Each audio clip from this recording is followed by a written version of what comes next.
Hello,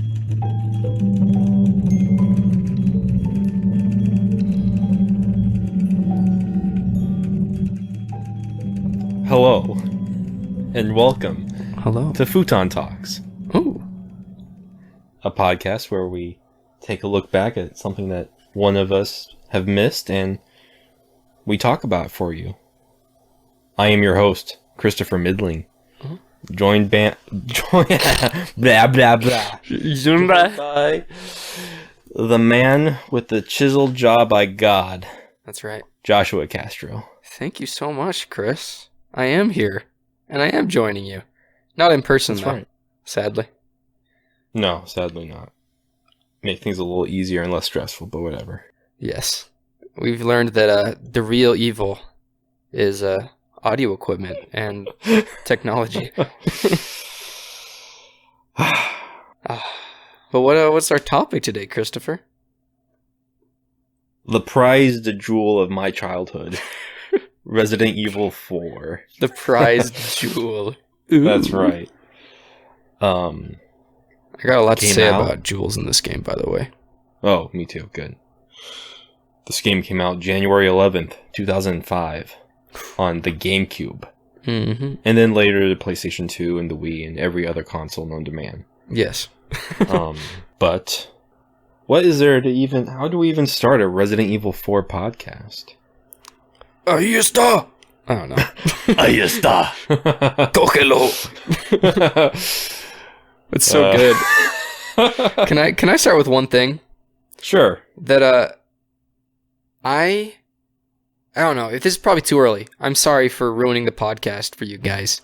You can probably just turn it off after I say this, but this game is fantastic. I mean, I did not expect to like this game at all. I thought this was going to be very painful for me. So happy. But I love this game. Yeah!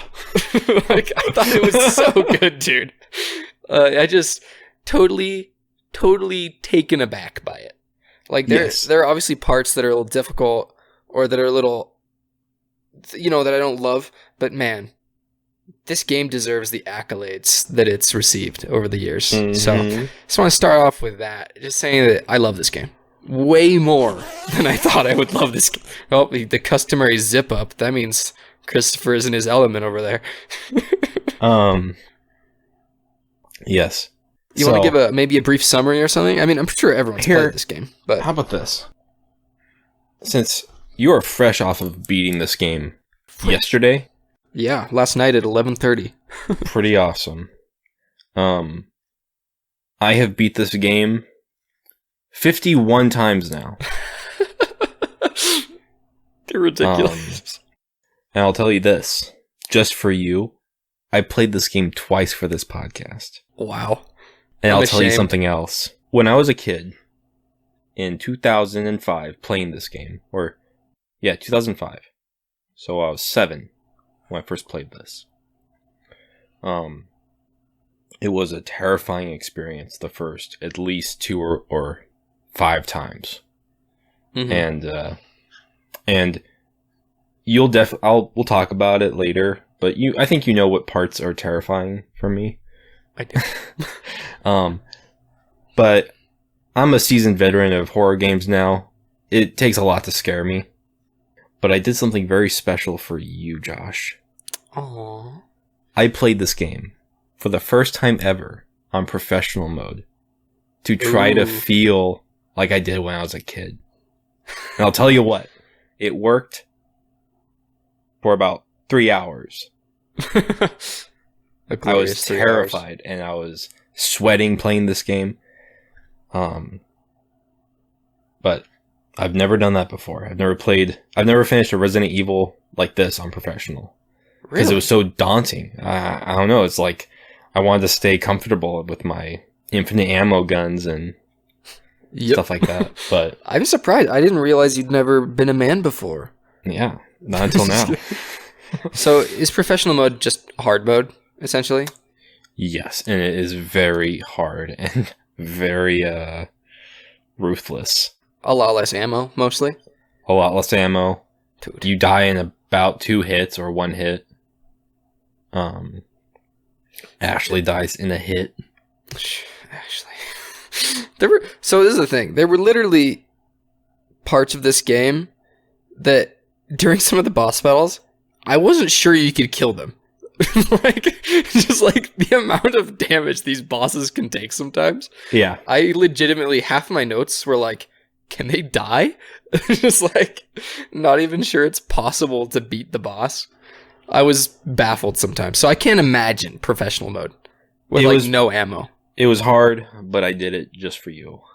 Thank you so much. And kind of myself, but and kind of the audience. But yeah, and whoever's listening. But you suffer for your art. That's I'm right. proud of you. Too. But I'll give a little, kind of catch everyone up to speed who hasn't played this game for whatever reason. You fools. You Joshes. And the game starts out with a summary of the first 2 or 3 Resident Evils, pretty much. Resident Evil 2 and 3.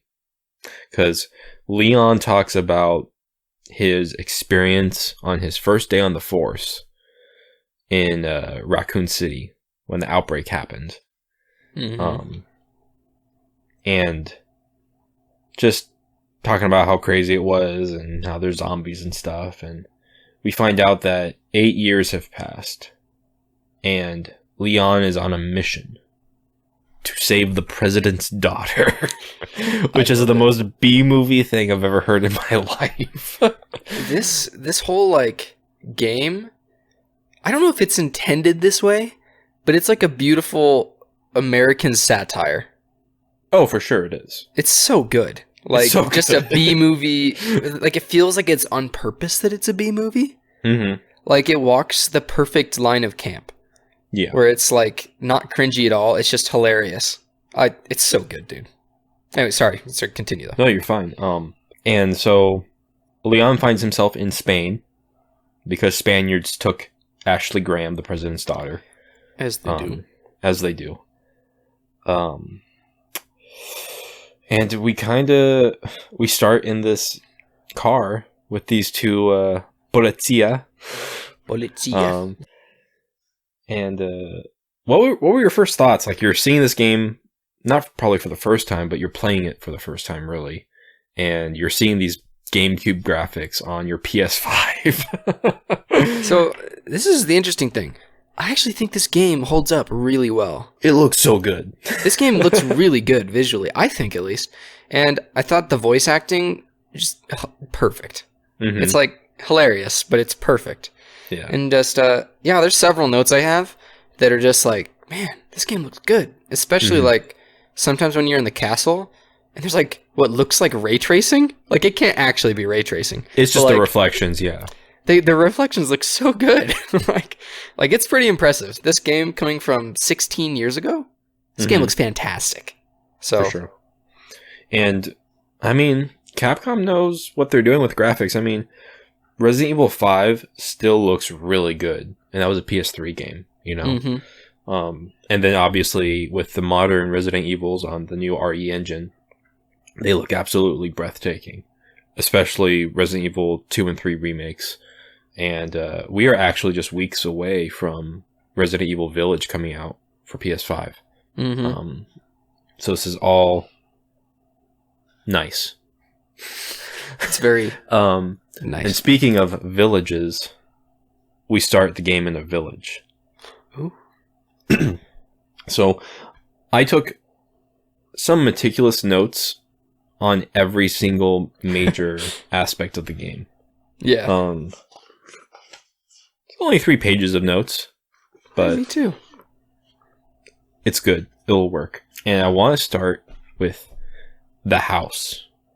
We start the game going up the footpath to the house where we meet our first native guy, you know, our first ganado. Ganado. Which means what in Spanish, sir? It means gained, or like won, pretty much. Mm-hmm. Which means makes sense. They've won them over. They've gained them. They're one of them now. Yeah. So this is also your first time shooting something, unless you killed the crows outside. Which I did not.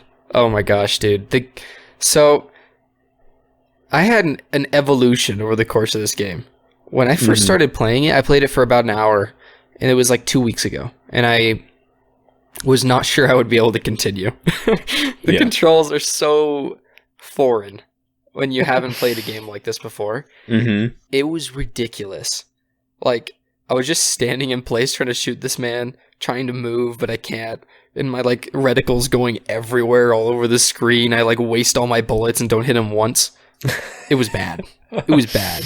Uh-huh. I thought it was going to be the hardest game ever because of this. But yeah, I will say that my first experience with the controls was very bad.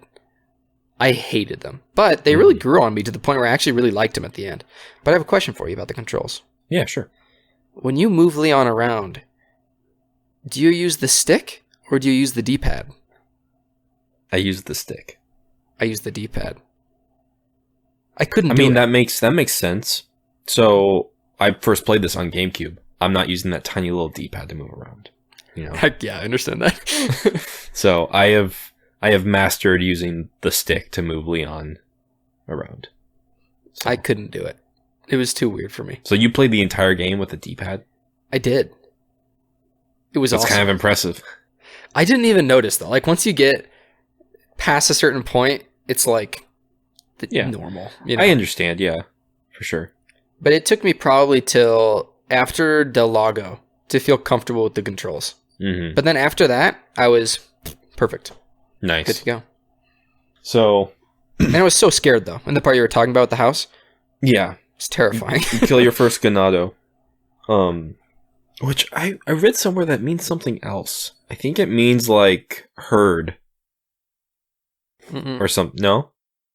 It might. I mean, maybe like a Castellan or something. But in normal Spanish, ganado means to take, to win, or to gain, and ganado means won or taken or something like that. Oh, the taken. So the taken, the one over, the gained. Mm-hmm. Mm-hmm. That's interesting.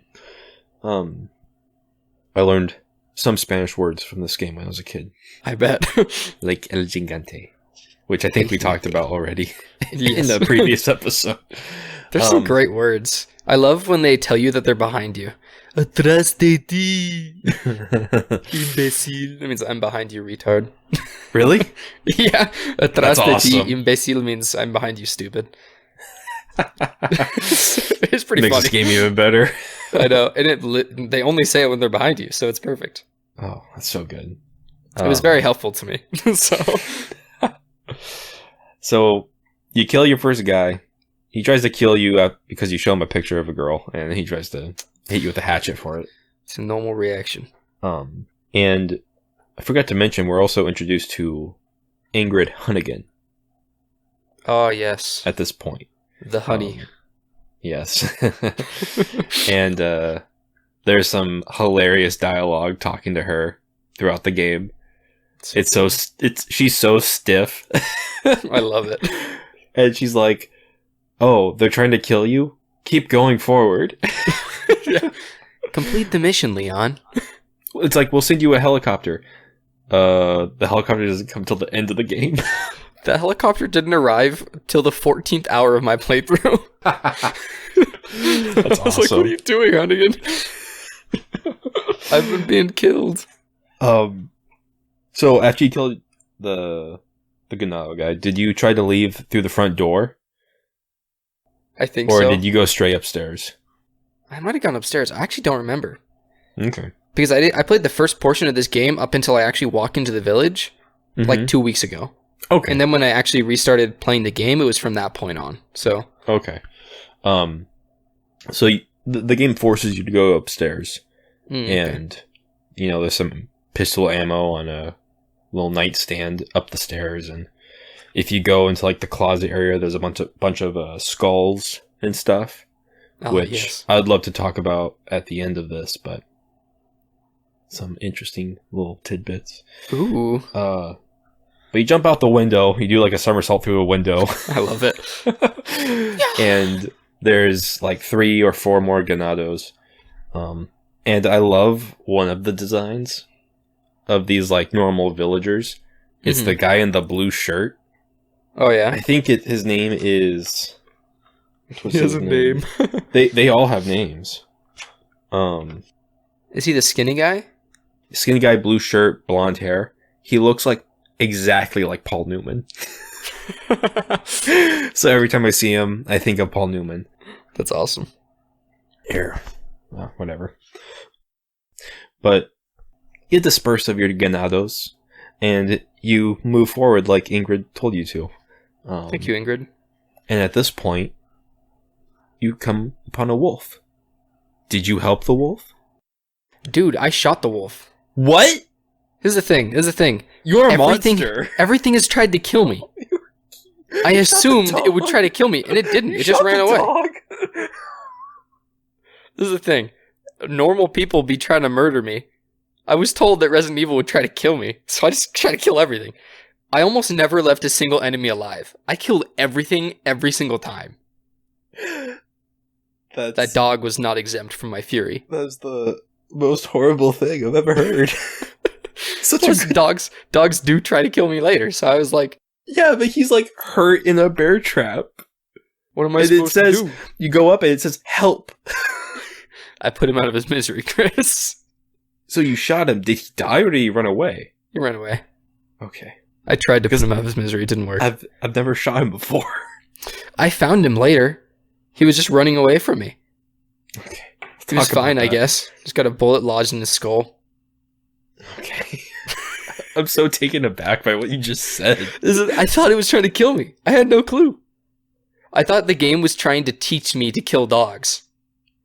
Because, like, this one couldn't attack me because it was in a bear trap, you know? Okay. It was like an enemy that couldn't hurt you. Oh, let's just move on. Oh my god. I'm trying to comprehend what you just said to me. I'm surprised you didn't shoot the dog. I've never shot the dog in my life. In the 16 years I've played this game, I've never shot the dog. It's a wolf. Later, the second you see a wolf, you should kill it. So I don't understand the difference. All I know is I walk around a corner and there's an animal that usually wants to kill me in the middle of the path. I didn't even see it was in a bear trap. Jeez, okay. Quick thought. What did you think of Leon's outfit? That jacket's pretty cool, huh? It's pretty dope. That'd be a cool costume. You should be that for Halloween. I should. I am getting his hair for sure, though. I know. I've seen it. Okay, jeez. I threw you off a little bit there, huh? Yeah, you did. So we get to the village. The wolf. And another thing I should point out, the two policemen, they're dead. They're very dead. They get driven off a cliff. Nah, dude, one of them's straight up in the fire. Yeah, but one gets driven off and then they get dragged away. Very bad. You wouldn't want to be them. No. So yeah, you come upon the village and Ingrid tells you to do whatever you need to do to get to Ashley. Yes. Which means killing all of the chickens, cows, and people in this village. You can kill the cow? Yeah. You're the monster. I like how you tried killing a dog, but you didn't even shoot the cow. I killed the threat. Why would I kill the cow? What if the cow had a plagas in its head and killed you in one hit? That would have been dope. I wouldn't even have been mad. So you get to the village, and yeah, you see one of the policemen on like a scythe in a fire. Pretty bad. He has like a giant hook going through his chest. Mm-hmm. How did you tackle this? I had no idea what was happening. Okay. I didn't know what I was supposed to do, where I was supposed to go, why I was there. I had no understanding, because I didn't know you had a map that told you where to go. Yeah. Until like halfway through the game, when I opened it accidentally. So I was just like, really confused. I think ultimately you just have to survive for a certain amount of time, right? It's a certain amount of time, yes. Which it doesn't tell you. So no, but it's a nice little thing. Like on my professional mode, I pretty much just ran through it until the time went up, you know? I didn't understand that. Did you go into any of the houses? My first time I didn't, because I didn't realize you could. Okay. So I assumed you could. Go through I bought a shotgun because I'm stupid. So you did. Oh, okay. So you didn't get the shotgun. No. Okay. So this is the thing. I didn't know you could go into the houses, and I ended up buying a shotgun just before Del Lago, just saving money and buying it. Okay. And then I went back through that area looking for something, and I found the shotgun. I was like, "Are you for real?" You missed a very important moment. What's that? So when you first get to the village, and if you go into that specific house, a cutscene will start where they lock you in, or like Leon he barricades himself in the house, and then they get Dr. Salvador out, which is the guy with the burlap sack and the chainsaw, and you have to fight him there. In the house? He breaks through the house, yeah. And they add more ganados to the mix. Oh my gosh. On professional mode, you go to the village and he's already there running about. So you have to fight him. That is awful. I hated fighting him every time I had to fight him. Yeah. So yeah, you get the shotgun if you're smart enough, I guess. But I'm sorry, I underestimated you, Resident Evil. And did you kill all of them, or did the time just go up? So what happened for me is I ran around, and I probably tried this like 10 times, because I just didn't understand. I thought I had to kill them all. So I kept trying to kill all of them, but obviously I don't have a lot of ammo, so I would just run into like a hallway, shoot 2 of them in the leg, and then just like knife them over and over and over till they died. No, it's and perfect. I did that, strat. and I would kill about most of them, and then someone would end up killing me. Anyways, eventually what I did is I did that. I had like no health. I climbed up in the tower. They started throwing Molotovs at me, and then the time ran out. And they just left. But I was I was very happy. But I was confused. Lord Sadler. Which is another like really cool image in the game where the bell tolls at the church and you just see it far away in the background. And that's where Leon is trying to get to at this point. Yeah. Actually, no, I don't think he is. No, he is not. He is not ready to go to the church. He goes through the village more. I believe he finds Luis first. Yeah. And Luis tells him, no. Yes. That is what happens. Yeah. Leon looks for Ashley, but then he ends up in this house after you run past a boulder down a hill. Oh, yes. Which, did you ever fail those? I fail all of them the first time. Just because, like, it changes the prompts on you. So, like, the first time it'll be, like, the triggers, and the second time it'll be, like, square and cross. Mm-hmm. I've started just pressing all of them at once every time I see a prompt. I do that, too. It's like, I'm not getting it wrong. And you only have to tap them. You only have to tap them once, too. It's awesome. Mm-hmm. Yeah, it's pretty funny. But I love how ridiculous it is. Yes. But, yeah, you end up finding this Spaniard named Luis Sierra. I love Luis. Yeah, he's a great guy. He's an awesome character. He's like a really cool outfit. One of my favorite characters. He's hilarious. Dude, I could be Luis and you could be Leon. Oh my gosh. This would be so cool. I love his lines. So good. Oh my gosh, he has the best lines. You want to know my favorite Luis line? Sure. Okay, let me find it really quick. Okay. I want to do his voice, but I don't want to be racist. But you can do it. It's fine. I see the president has equipped his daughter with ballistics. I love that line as well. Oh, he's so good, dude. I love Luis. I love the line, like, Luis is like, hey, got a smoke? And Leon's like, I got gum. And that's right at this moment, too. Yeah. Yeah. Luis is stuck in a closet, so you let him out, and you have this little banter with him. And then in comes Torres Mendez. Is that the big cheese? That is the big cheese.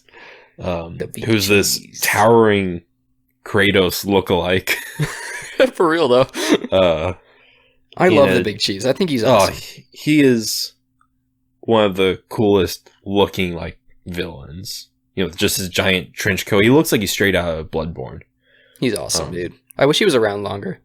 Yeah, me too. But Leon's first idea is to do a roundhouse kick at him. Of course. And Mendez just grabs Leon's foot and chucks him across the room and knocks the two of them out. And then we get into a cutscene where Leon is injected with the plagas. And that's when we see Sadler, right? Like, soon you will have our power, or something like that. Soon you will be powerful. He just looks like Lord Sidious. He does. He looks just like Lord Sidious. Do you think This is the thing. This is a question I have for you. Sorry, you're jumping ahead a little bit. No, that's fine. I think that Sadler is my least favorite of the three main villains. Now, are you talking boss fights or just the idea of them, like who they are? Kind of both, because there's Salazar, the Big Cheese, and him. Mm-hmm. Those are the three main, villains, I would say. They're the last bosses of every area, yeah.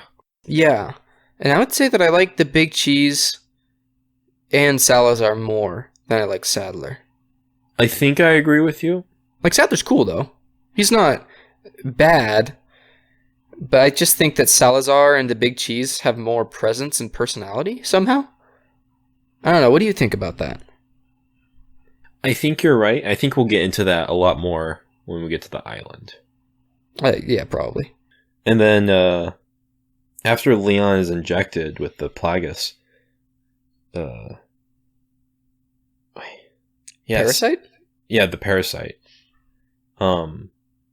This is when we lose Luis again because the guy with the axe comes and you have to do that prompt. Did you lose that as well?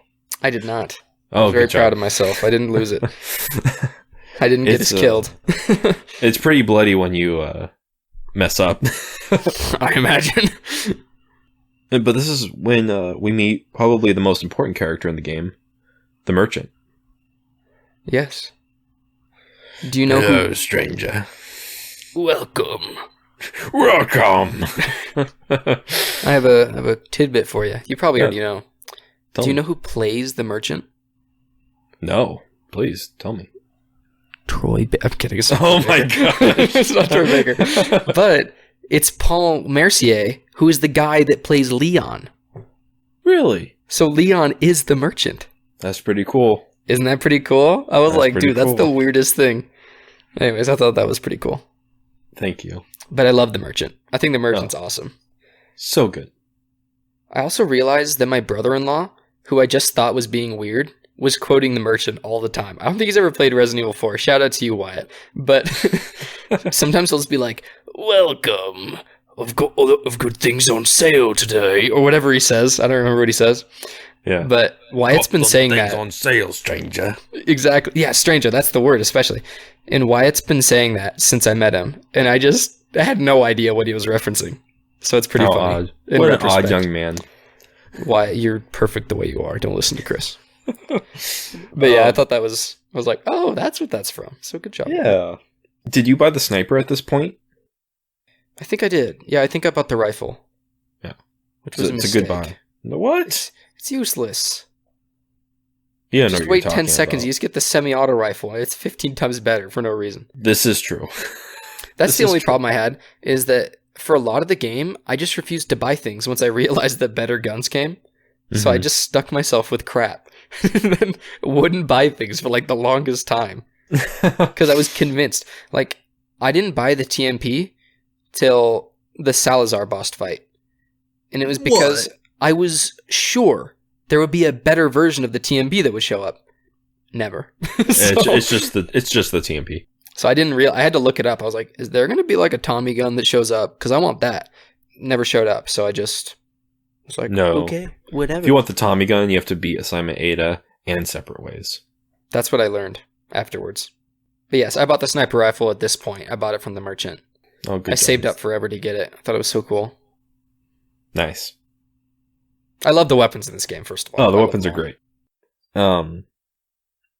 And then we run into we get through this part in the canyon with all the bridges and stuff, and we end up at this other house where we meet Big Cheese again. Mm. You know, we go through that little puzzle of the golden door with the orb in the middle. And you have to change the position to get the symbol of the insignia. Oh, it's like the glass, stained glass, right? Yes. No, that's the church. The golden orb. No, so there's like a golden door, and then there's like a turquoise orb in the middle of it, and you have to spin it around to get the symbol. Yeah. I remember that. I liked that puzzle. Yeah. And I actually really like all the puzzles in this game. Like, me too.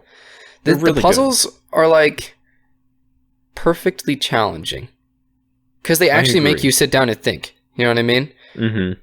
And I wish that, like, even though the puzzles are like arbitrary, like, why would these puzzles be here? But like, I wish Uncharted and Tomb Raider had puzzles more like it. Just because, like, these puzzles actually challenged me a little bit. You know, sometimes I actually had to like take some time with them. So I thought that was really cool. Mm-hmm. Yeah, the puzzles are great. I have memorized them. I bet. 2 left, 1 right, up, down, left, right, up. That was pretty close. But we meet the chief again. He strangles us in a hallway. Of course. To see if our eyes turn red.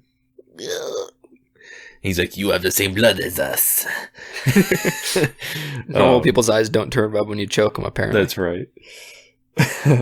Now, did you go through the door again? Did you try to go back in the room? Yes. Yeah, and then Ada's there, right? Yeah. You get that second cutscene where he hits you and then Ada shoots him in the back and he jumps through a window. Yep. He's coming for her. I don't know what he was thinking there, but... Probably what Leon's thinking every time he jumps out a window. From here, we go back into the village where we started, and we make our way to the church. Oh, yeah. So we go through that one tower with the iron door, because we finally got the key now. And was it at this point that you got the shotgun again? I believe so. Yeah. Okay. I got the shotgun just before this fight. When do we do Del Lago? Right now. Okay, yeah. Oh, because to get into the church, you need to go across the lake. Yeah. Mm-hmm. So yeah, you go through you pass the church, which is basically a graveyard. Yes. And now we fight our first boss, kind of in quotation marks. It's not the same as the other bosses.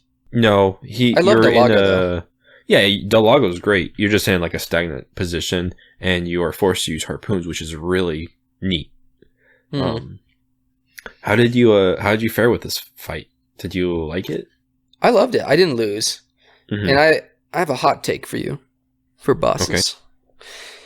I could easily see you not agreeing, and I don't think this is true for every type of video game, but I do not think that a boss fight should take more than one try. Because I think that it takes a lot of the suspense out of it. I don't know, it reminds me of the Pathless. Like, I think bosses should take one try. You need to, and of course that's the hardest part of designing a game, right? To make it so that it feels challenging, but also so that it's not so hard that you can't beat it. You know what I mean? But I thought that bosses like the Big Cheese and Del Lago and Sadler and a couple other bosses were really good because you can beat them the first time and it's not super hard to beat them. I don't know, it's just interesting. I liked this boss because it made me feel smart. You know what I mean? Okay. Because like you just do everything. You do it and it makes sense and you kill it and it doesn't take 50,000 harpoons. I'm looking at you, later bosses. But I don't know. I like that I didn't die or anything. But I thought it was a really good difficulty. I mean, it's easy, but that was cool. You have to move the boat to not hit things. You have to harpoon that sucker. You have to like aim at it when it's coming at you. I thought it was a super cool boss. Indeed. Well, what do you think about my hot take? I understand if you disagree. I mean, I like it when bosses only take one try, especially when it's a more of a narrative game. Because I wouldn't want a Dark Souls boss to take one try. Yeah, I get that. Or to be as easy, like I could beat it in one try.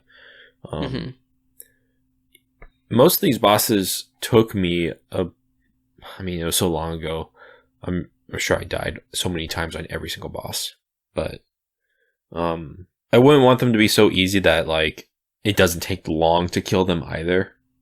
Because I do want the bosses to be challenging in the way that it just takes a little bit longer to kill them and like outmaneuver them.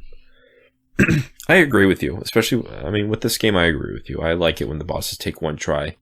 It makes sense narratively. I don't have to be sent back to a typewriter and try to do it again. But And I think that most of the bosses are really good that way. There's only like one or two that are outside of that sweet spot, I think, in this game.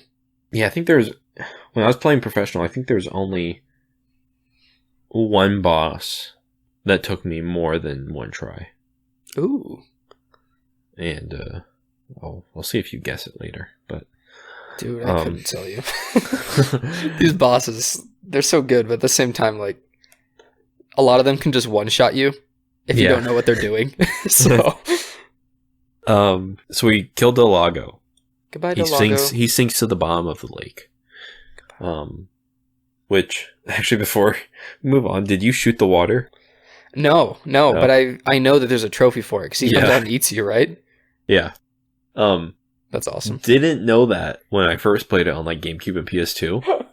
Obviously, there's no trophies, but there's fish swimming around, and I wanted to shoot the fish, right?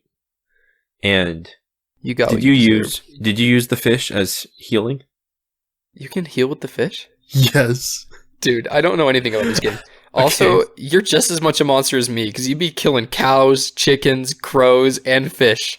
And you look at me like an animal for shooting the cows animal were that can on accident. The cows were on accident. The fish were for healing, and the chicken were for the eggs. Okay? Wow, okay. You shot a defenseless dog that was stuck in a bear trap. That was only not killing me because it was stuck in a bear trap. Okay. So Leon makes it across the lake, and he has a blackout for like 6 hours or something. And it's because the parasite is going through his veins. Yes.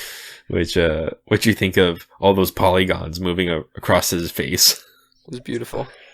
I also love that Huntington does not care that you just blacked out for 6 hours. She does and she doesn't. She's like, you've been gone for 6 hours. She's like, where the have you mission been? hasn't moved forward.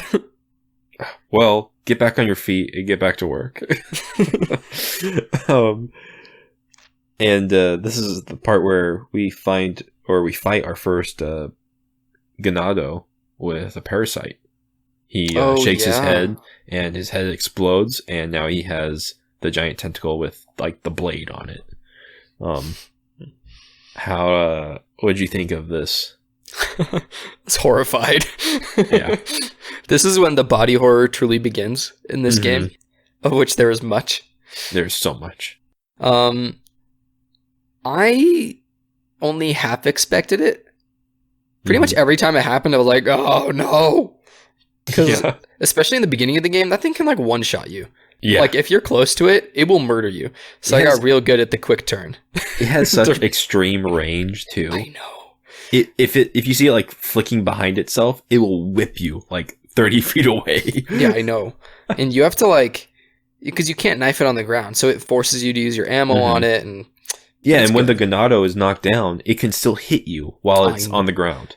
I learned. I learned that very quickly. I died that way.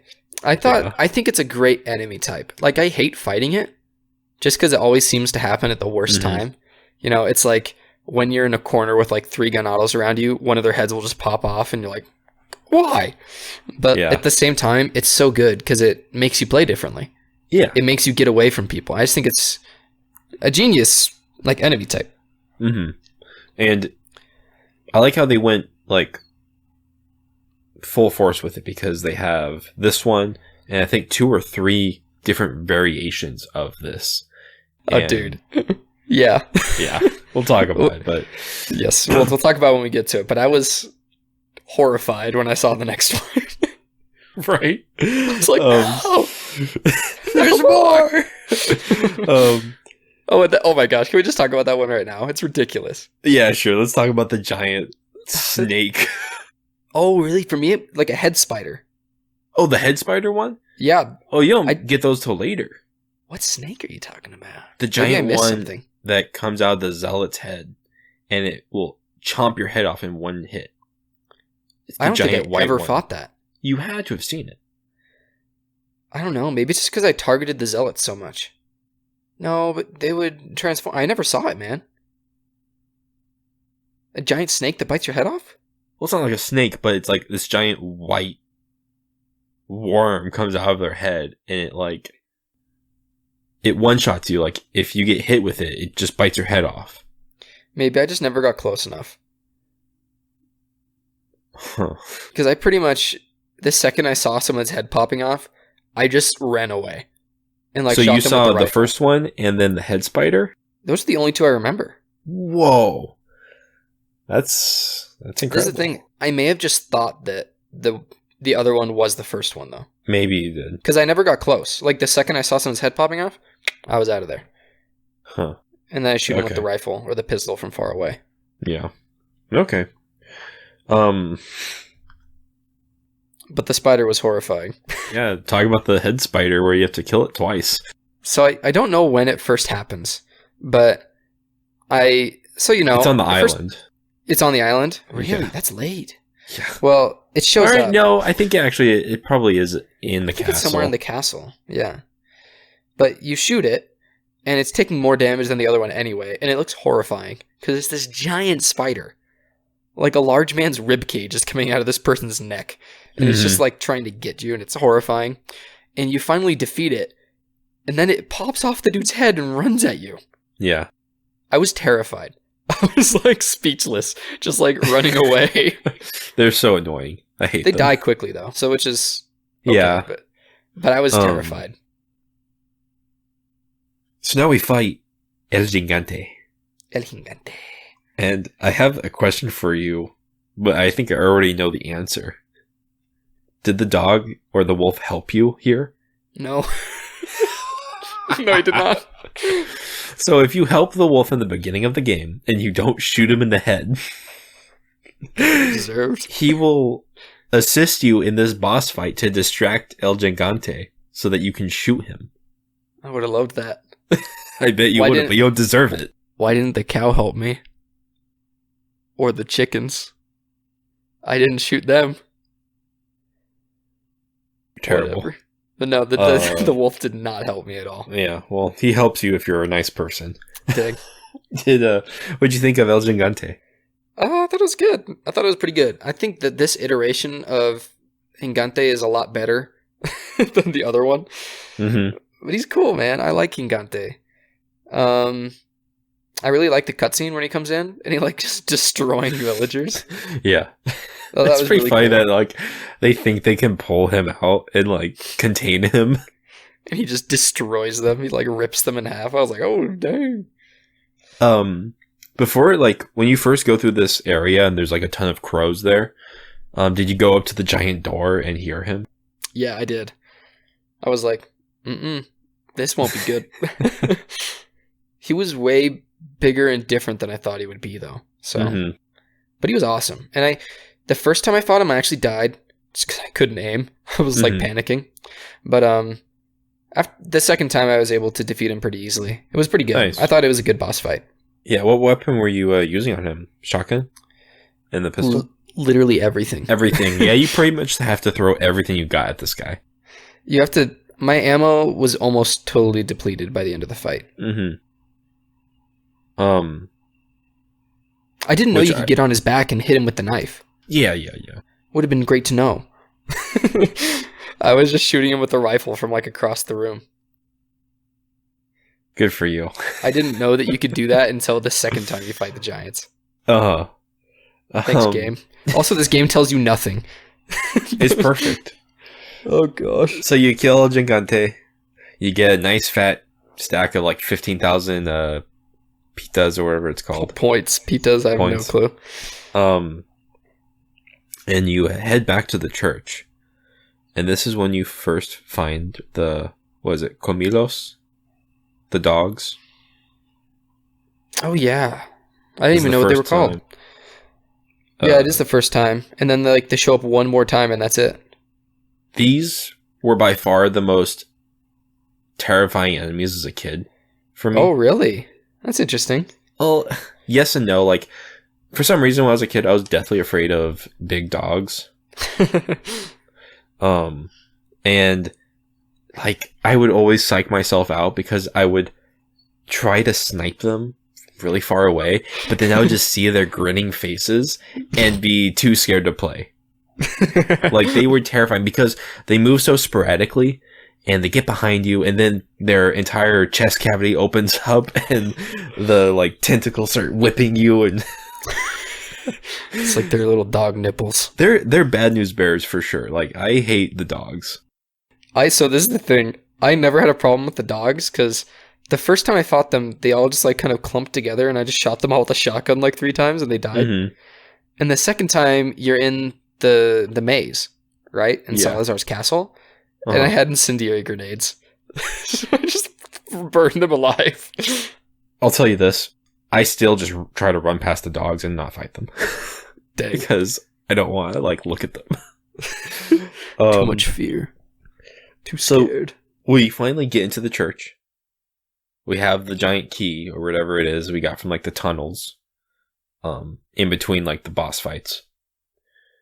And, we come upon the stained glass window, or the stained glass puzzle that you were talking about earlier. We have to match the color patterns together, which is probably my favorite puzzle in the game. Ooh, it's cool. I like it a lot. Yeah, it's something about it is just very cozy to me. Oh. But that's like this entire game is very cozy. Yeah, I know. I can tell. They get through that nonsense, and we meet Ashley Graham, the president's Ashley daughter. Graham. Leon! Help! Don't worry, Ashley. I'm coming for you. What'd you think of Ashley? You know, this is the thing.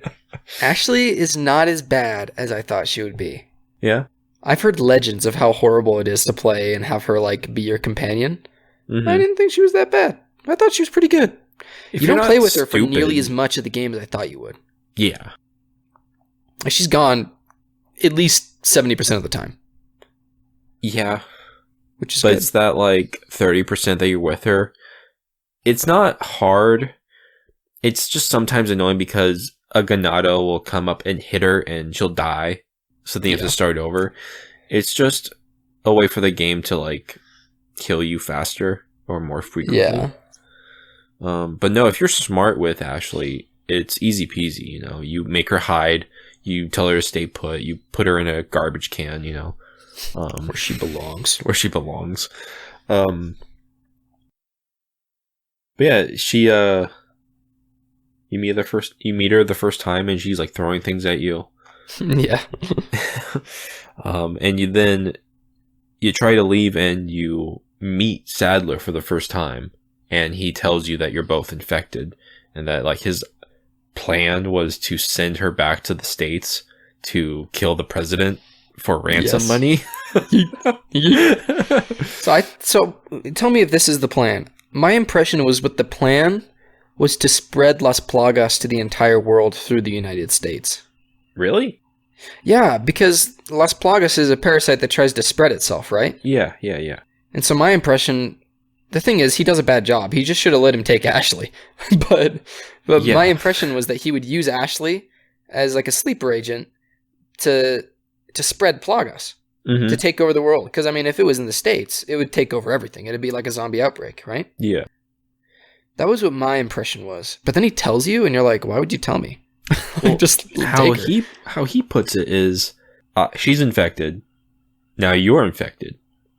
We're gonna send Ashley back to get ransom money, and then she'll kill the president.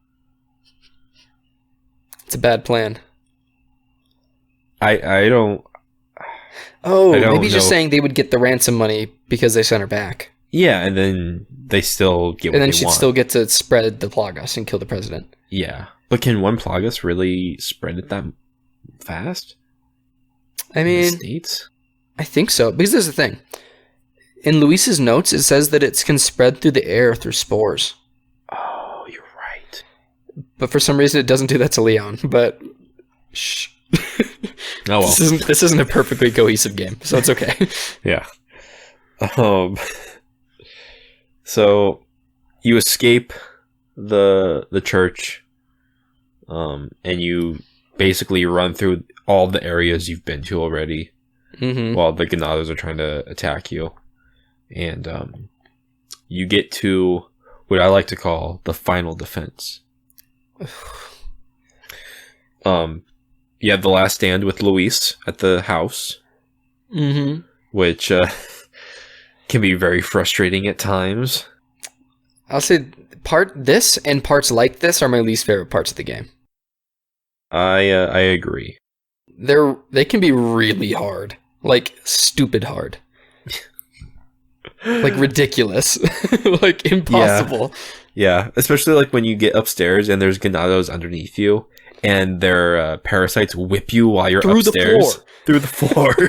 You're like, why? No, it's very annoying sometimes. Literally, you can just like walk around the room pushing off ladders for 5 minutes and not even shoot a zombie, except for the ones that are coming up below you, or Ganados, excuse me. Yeah. But like, it's just crazy. How much is going on is insane. It is insane. Cool moment though. Oh yeah, iconic. It's fun. And Luis is so cool. I just love Luis. Is so cool.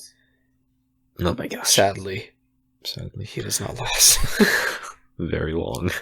I was so sad, but well, excuse me, we're at the other part, so it's fine. But after this last stand, where you just kill a few waves of Ganados, you are given a choice: take the right path or the left path. Oh yeah. Now the left path will send you through like what looks to be like an old circus area, kind of. Ooh, that's cool. Or maybe an extra mining area. For some reason, I think of circus when I go through it. It's probably not at all what they wanted. But where there's just a large number of Ganados. And then if you take the right path, you fight another El Gigante. Which path did you take, my friend? I took the big path. I took the giant path. El Gigante. The big boy path? That's right. Although I took it because I thought it would be easier. Which I imagine is the point, right? Because the one looks like a maze and the other one looks like a straight shot. So I imagine there'd be something there, though, that would make it challenging. But I was like, I don't want to deal with turning. Whatever it is. so I went the giant way. Okay. And you didn't go back? No, I didn't know you could. Like, there's just so many things about this game that I just didn't know you could do that, you know? Yeah, so I would always, very early on playing these games, or playing this game, I would go through both paths. Just because you would get more treasure, more money, more ammo, you know, just resources. And you can kill El Gigante in 3 bullets. What? So... Because I know you can drop the rock on him. There's like 2 or 3 rocks, and if you drop all of them, he dies. Where are the others? They're just further down. But so I would kill him, get his cash, and then go back. So the other path I think is more daunting. Yeah. So you fight a large number of Ganados, probably like 30, right? Just going through this area, but you fight like, 5 of them at a time. And there's like explosive barrels throughout that help you out. But you get to this part where you get to an elevated section and then you drop down into a circle pit. And you have to fight the Bella sisters, who are 2 female chainsaw ladies. What? And you have to fight them at the same time. And the chainsaw ladies are far more aggressive and scary than Dr. Salvador. They are terrifying. They scream at you. Like the something like that. The women are way scarier than the men in this game. They are terrifying. You kill them, you get your rubies from them. And which are 10,000 each. Ooh. The rubies are very nice. Yeah, so the Ganados is probably the more profitable path. but you have to use a lot more ammo I guess that's because true, there's so many of them. But it all kind of evens out because, you know, you get all the treasure from both sides and you go to the merchant right afterwards and you can, you know, do your business. But after the two paths, you go through like this, what's it called? Like a zipline carriage area. Oh, yeah. What are they called? Like a gondola? Like a gondola, thank you. Yeah. I'm being dumb. You're dumb. You're gondola. You go through this little area and it's very quick and you fight. You go down this path where Leon has to face the big cheese. The big cheese. I don't know why. Do you know why he goes in there? He doesn't know that he's there. But he goes into the barn and why did we go there? I don't know. I don't have any recollection as to why you go, because you just leave the area afterwards. Yeah, you're like, oh, I fought him? I guess we're leaving. You're right. I don't think there was any purpose for Leon to go down there. You know what? I think that he was just hiding. Like, we were just running away from the Ganados. Really? Yeah, because that's why we go to the castle. I guess. You go to the castle just literally running away from Ganados. Yes, because you're still waiting for that helicopter. Yeah, you're literally just looking for somewhere to, like, hold up. So you just saw the barn. You're like, oh, that's a good place. And then, for some reason, the big cheese is just hanging out. Yeah. And back to what you said about the body horror. This was horrifying. It is graphic. It's surprising. It comes out of nowhere. Because, like, up to this point, the body horror has not been that intense. Mm-hmm. But this is insane. But it's so good. He probably is my favorite boss. I might agree with you there. I really like the big cheese. Mm-hmm. Because he's not, like, super hard, but he's so cool. Like, it's just a cool presentation. Idea. Yeah. Oh, so good.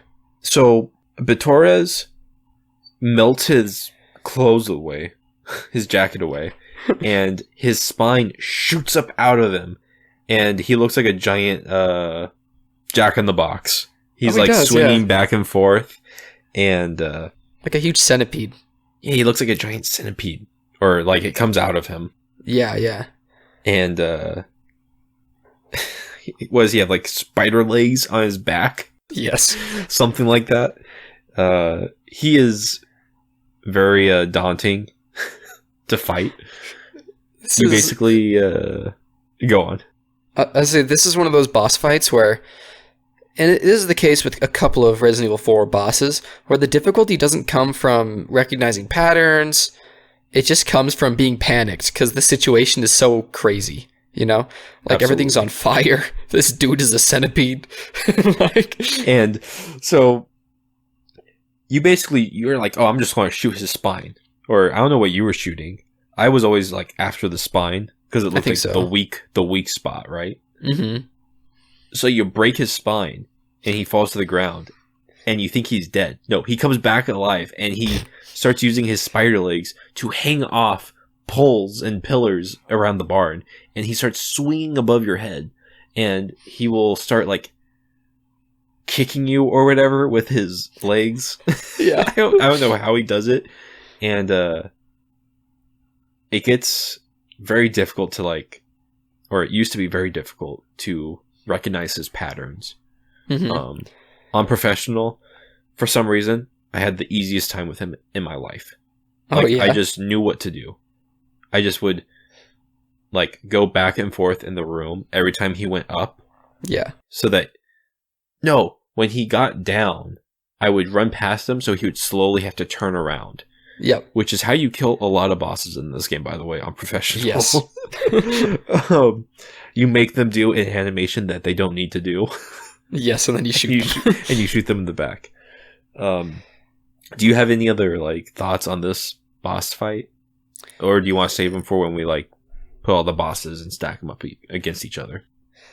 Just quickly, I think he has my favorite boss design, where it's like so creepy and so over the top, but it doesn't get so over the top that it no longer is creepy. Does like other bosses? Yeah. Like other bosses sometimes go too far to where it's like ridiculous. Ridiculous. It's like not as cool.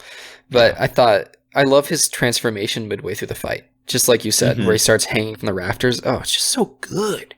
It's like a great, like beat switch in a rap song, you know? Yeah. It keeps the panic, you know? Because I think that's the key ingredient to a lot of the boss fights is panic. Like you need keeps to you on your panicked. toes. Yeah, and it's one of the best boss fights. So for sure, I'll leave it at that. And then from this point, we run away and we try to get to the castle. Bad decision. Bad idea, Leon. Why did you go to the castle? Don't know what you were thinking, but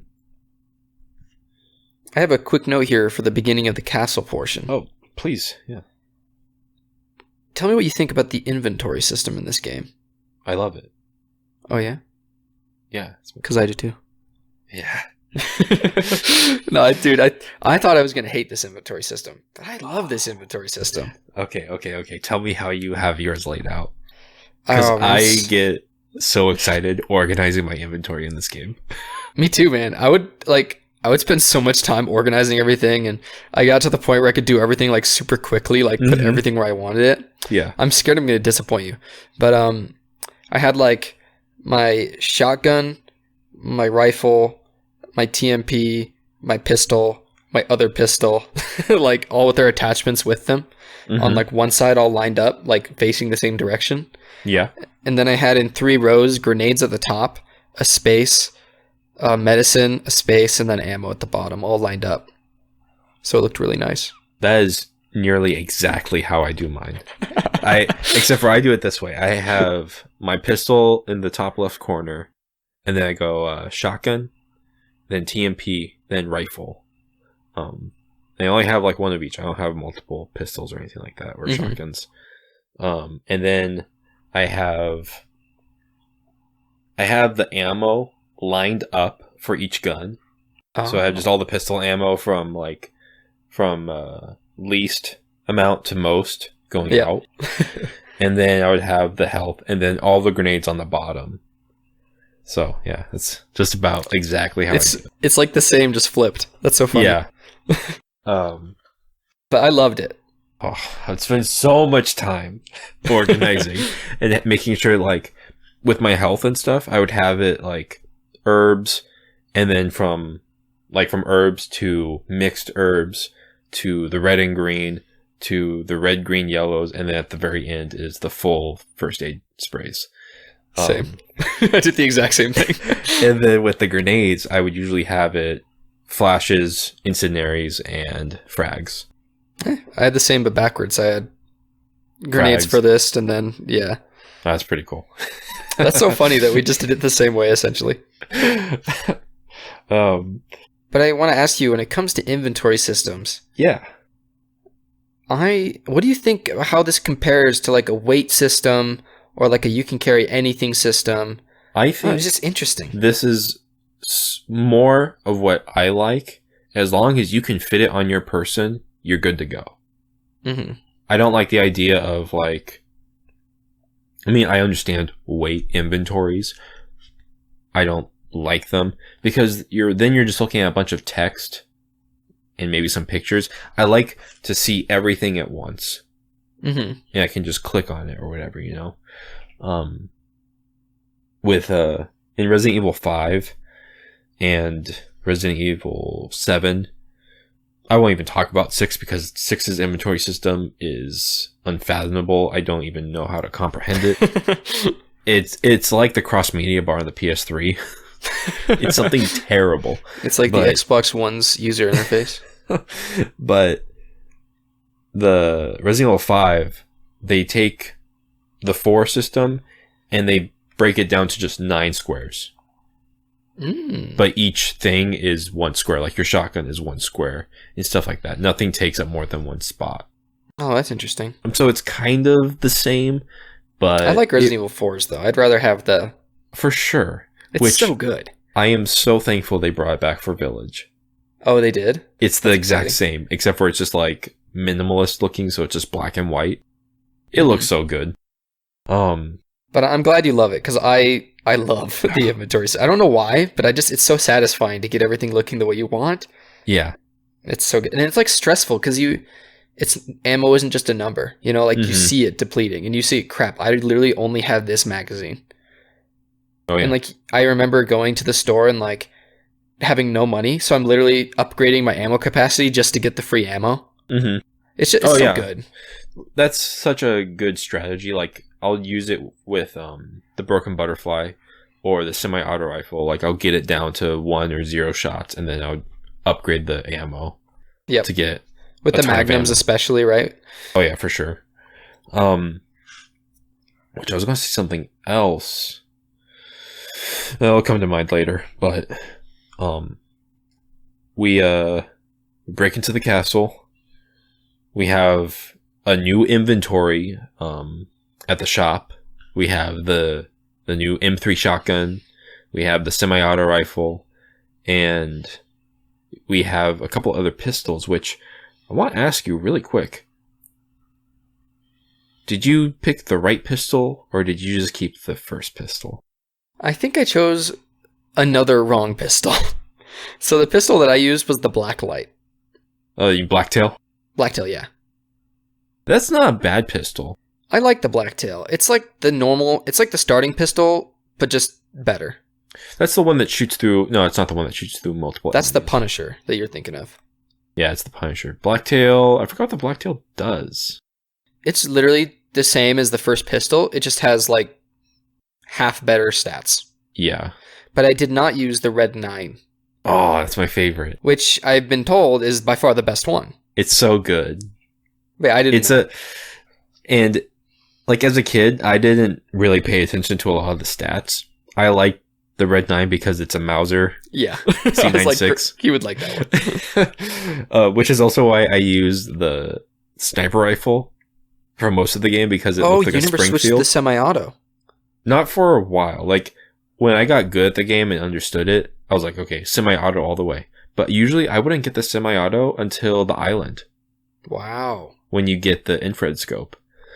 But, you want me to just quickly go look? Yeah, that's fine. Tell them to be quiet. Okay, be right back. I got a bunch of Beard brand stuff. Ooh, that's exciting. I got Old Money shampoo, conditioner, bar soap, and deodorant. They have deodorant now. Dude, they do? That's dope. Yeah. That's what I need to do. I need to use all of my soap so I have an excuse to do that. So. That's what I did. Yep, I'm literally using so much shampoo right now. So I have an excuse. Anyways, excuse me. But we were just entering the castle. As we just entered the castle, you get the merchant, and you meet Salazar. Not yet. Excuse me. No thanks, bro. No thanks, bro. But we first fight the zealots. Ah, yes. And they are very creepy. You know, the okelo, whatever they say. Oh, yeah, and you approach from the outside, right? And they have the catapults?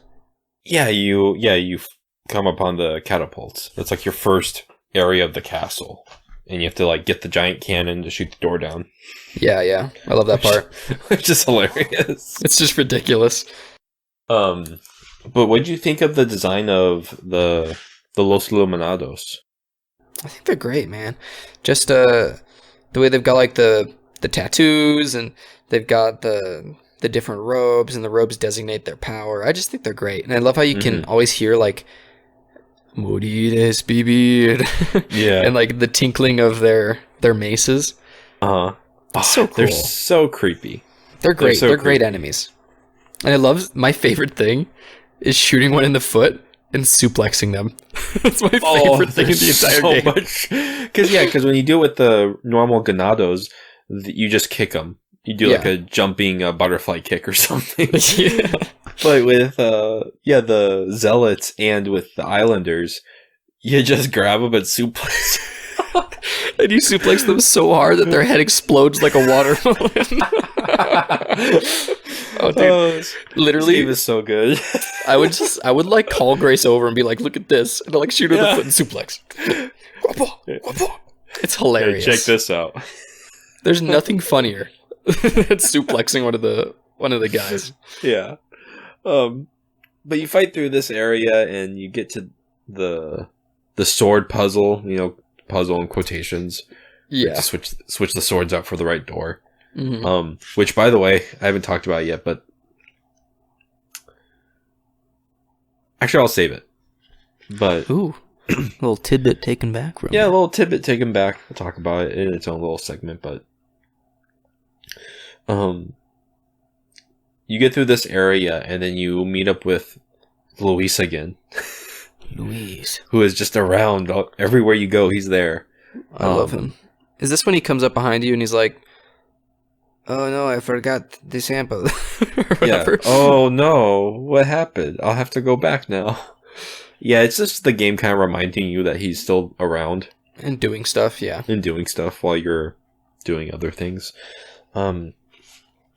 But so after he comes and goes, and he says like, Leon is better with the ladies anyways, or something like that. Yeah. Which is like, what are you going to do to Ashley alone, dude? It's because Ashley's like, let me come with you. And he's like, no, Leon is better with the ladies anyway. Yeah. I'm like, what? Oh, I love Luis. What does that mean, Luis? what do you think Leon's doing? Oh, he's hilarious, though. Yeah, he's great. But then you go through the door, and this is when you first meet Ramon Salazar. Oh, I love him. Was he like, the 8th Castellan of this castle, or something like that? I am the 8th Castellano of this castle. Oh, I love Ramon Salazar. He is... No thanks, bro. Sorry. I am only 20 years old. I love Ramon. I love when you stab him in the hand and he's like, what? He's like, ah! Yeah. Kill him! Oh, it's so good. He is so good. And what a great introduction to his character. And he has his 2 henchmen. His right and left hands. Who are, for now, cloaked. You can't see their faces, but you kind of can. Little mandibles. But he comes and then he leaves again. And you go through another hallway and you fight the Gerador. Oh yeah, which I did not know that name until I looked it up. Yeah. The Claude, right? I called him the blind boy. The blind boy? I always, as a kid, called him Hannibal Lecter. I could see that. Because Hannibal Lecter vibe. He looks like he's in one of the Hannibal Lecter face masks, but his eyes are stapled shut. Which is how horrifying. It is pretty terrifying. He is a really tense enemy to fight, especially in that first area where you're with him alone and you're trapped. But it's a cool, the game teaches you, you shoot the bells to distract him, and then he'll, get stuck, and you shoot him in the back. What a cool use of sound in a game that's 16 years old, right? This game sometimes, for example, when it comes to quote-unquote realism, this game is so impressive. I mean, you have the sound, you have the fact that when you shoot a guy in the knee, he stumbles, and when you shoot him in the foot, he falls over, and if you shoot him in the crotch, he holds his crotch. It's just and if you can shoot people's arms off and heads off, it's just so impressive for the time. Mm-hmm. There's modern games that don't treat sound and I don't know what you would call the shooting them in specific parts, but yeah, it's just really impressive what they're able to do. And it's really good. I thought it was really scary and really cool. I totally agree with you. And I mean, this game was directed by Shinji Mikami, who, I put him right up with Hideo Kojima or the Miyazakis of the world. And his time came and went and then has kind of come again with his new studio. But he was a revolutionary, and this game revolutionized and redefined what it means to be a horror video game. Oh yeah. Without this game, Dead Space wouldn't exist. Gears of War probably wouldn't exist.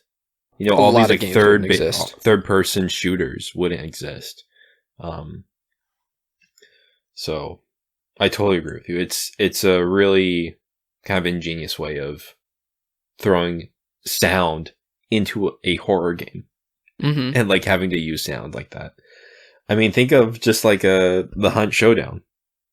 Like Yes. how much sound is used in that game. But Mm-hmm. yeah, it's cool. No, It's I very agree with cool. you, man. It's very cool. So after this fight, we lose Ashley. We get a little break. Don't worry, Ashley. I'm coming for you. But you lose Ashley, but you have to go through the sewers and fight the Novastadors, or whatever they're called. The insects. Novistadors. I actually don't know what that means. Me neither. Perfect. Why would I? How do you feel about the insects, the invisible insects, which are only They always, invisible in this level? Yeah, that's weird, huh? I didn't realize that till this moment. They were really they give me so much anxiety. Oh, dude, I just looked up what Novistador means, and it's so obvious. What? So a vista is like a sight, right? Mhm. So Novistador means a no-seer Oh my gosh. because they're invisible. Ha ha Sorry. ha ha. Anyways, it's hilarious. How I mean I like fighting, or no, I shouldn't say that. I don't like fighting them. But I like the idea of them. I really like them in this instance. I really like them in the sewers. I think they're really cool and they're different and they're really scary. Just because the way they like are above you and below you.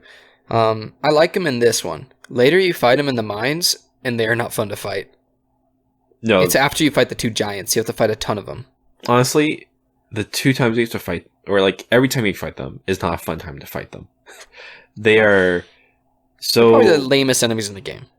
I would agree, but I think that's just insects in general. I'm not scared of insects, really. Unless I it's a think that spider. if they were spiders, I'd be scared. Yeah, if they were spiders, it would be really scary. And if they only crawled on the walls or something like that, Yeah, they spend more time on the ceiling or more time Yeah. cloaked. But you can see them when they're invisible pretty well because Mhm. of their glowing blue eyes. So usually I shoot them from a distance before I even have to fight them.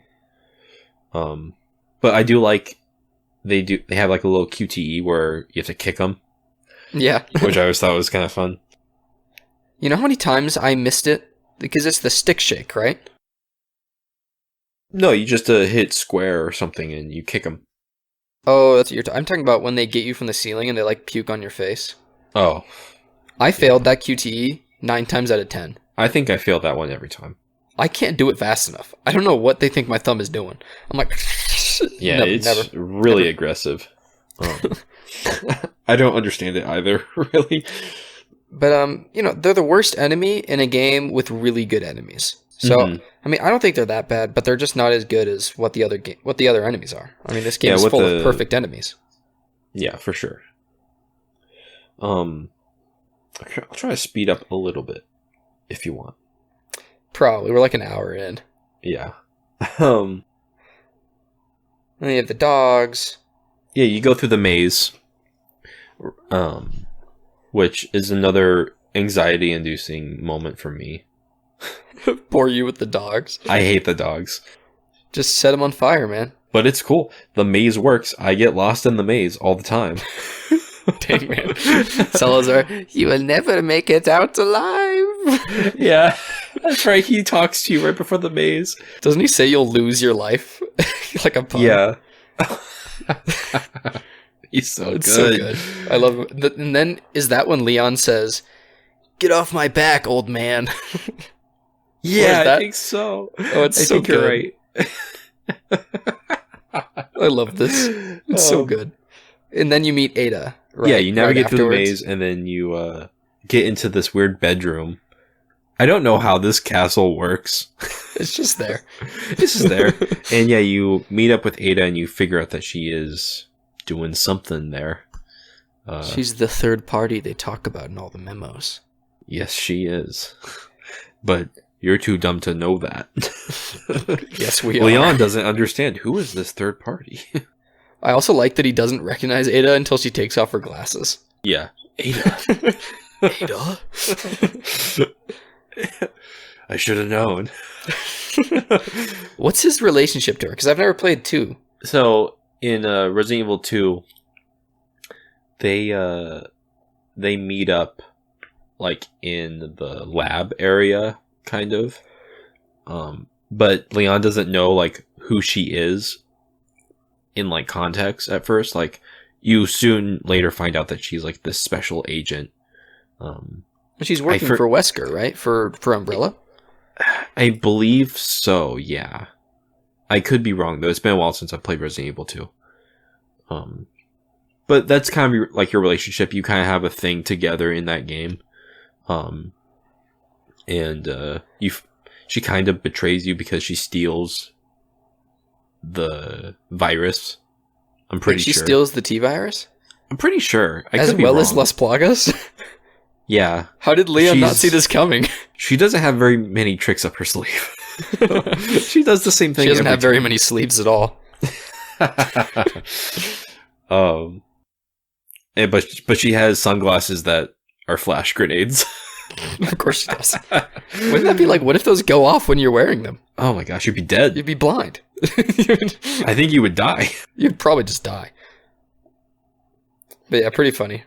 It's like, what? But you get through the area and you go through the castle some more. There's some more funny moments with Salazar where he sees you and he's like, "Now you'll die," or something like that. We have to fight all of the zealots with scythes in the room, and they like chuck their scythes at you, like frisbees. There's a couple of really good moments. I just want to lay out 2 of them really quick. There's the Garrador cage. Oh my gosh! Right after Ada, and there's another one which I didn't actually write about, but it's when the dudes pop out from behind the picture and shoot you with rockets. Like, yeah, they have the RPGs and they just start shooting at you. And so then go on. I was gonna say, there was one time when I was just like walking past a painting, they like pop out and they one-shot me because they both shoot me with a rocket. I just had to restart. I was like, what the heck, man? Yeah, that's a good part with like the revolving doors that like have crossbow guys in it. Yeah. It's so good. But then like you make that chest pop up in the bridge. Yeah. And then like there's more guys with rocket launchers that try to shoot you. This game with rocket launchers is pretty funny. I bet. Because you can have infinite rockets, right? Yes. Dude. But yeah, you meet up with you find where Ashley is and she's like chained up to that door. Oh, and yeah. You have to snipe the locks off and then like kind of guide her towards this other door, which then. And this is right after Luis dies. Oh, you're right. I don't know why I didn't write that down. Oh, I do have it, but I have it written down as after Luis. That's like the starting point of this paragraph. But yeah, Luisa gets yeeted by Sadler. I was crushed, man. I was crushed. And you don't like expect it. No. Because Luis enters the room so nonchalantly every time he enters the room. Oh, Leon, I found you, my friend.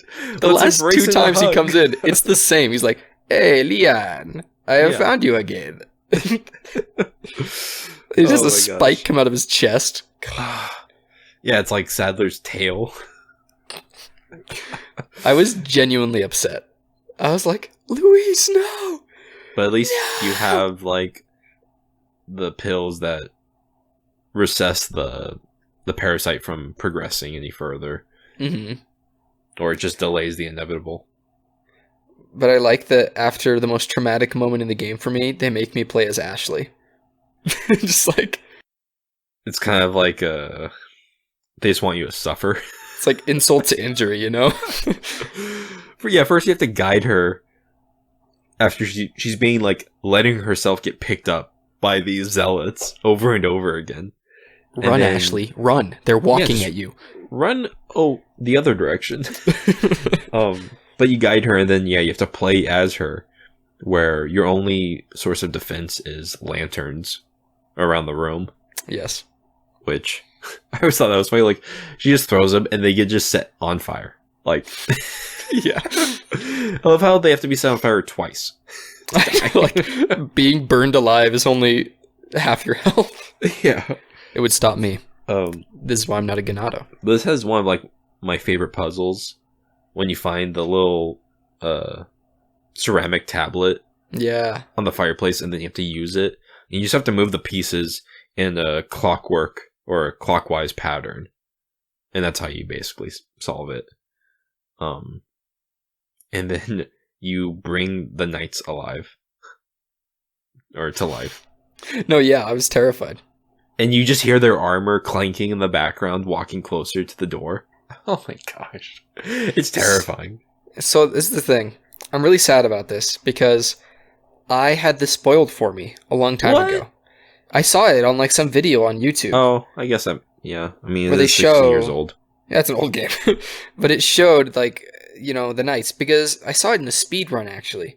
Mhm. Because the person figured out that you could use the knights to push you out of bounds. Oh, really? Or something like that. Anyway, so they used it for speedrun. And it made it so they could skip like 3 levels. Anyway, so I knew the knights came alive. Mhm. And that was really sad because I really wanted to be scared by it. And it was still scary, but it wasn't nearly as scary. Hmm. But I agree. This is my favorite puzzle in the game. It's neat. It's like I like it. It's just like a little just a good break from time. everything. It's a good Like time. I'm really dumb because it took me way too long to solve, but but it was really good. No, for sure. Like I didn't understand it completely until like this year or last year. Where like I'm like, oh, you just have to move everything to the right. I wish I'd realized that because I just screwed it up so quickly. Uh-huh. You just had to like pick up the pieces, and it doesn't reset when you walk away. It just stays the No. way you left it. Yeah, you can really screw yourself up, which I did many I did times. too. What is this part?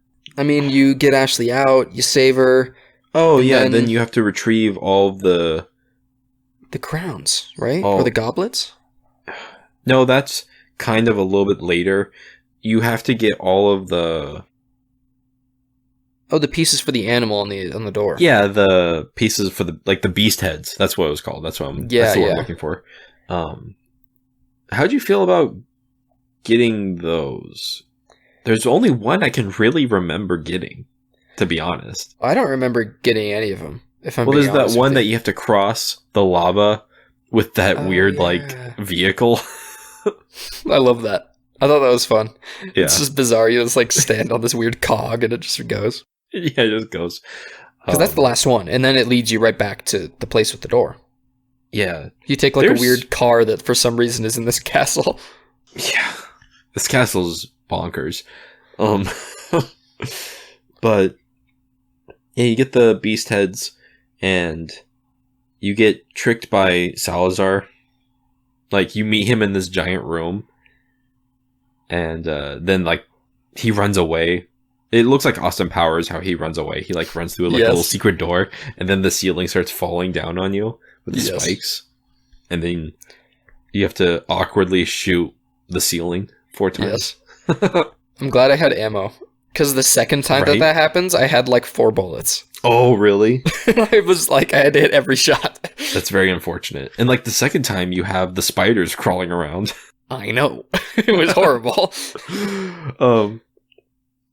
But he tricks you kind of, and then Oh like yeah, the next, because you walk on the space and it makes you fall.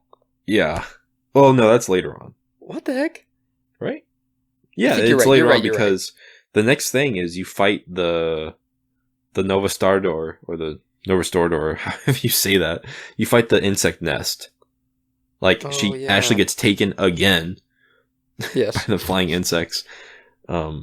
Which before this point, you go down that hallway, and I swear I have never known this until I figured it out for myself. You can jump through the window before the nest and get on a ladder, and there's a treasure that I've never seen before, and you can enter the nest a different way. Oh, I didn't know that. Yeah, it's crazy. There's so many little things I never knew about this game until like this year. Mm-hmm. It's so cool. It's so cool. But how'd you like fighting the nest? I don't remember it, if I'm being completely honest with you. Is that giant cone? That It's nest like a big that's gross hanging cone thing. It's like gelatinous.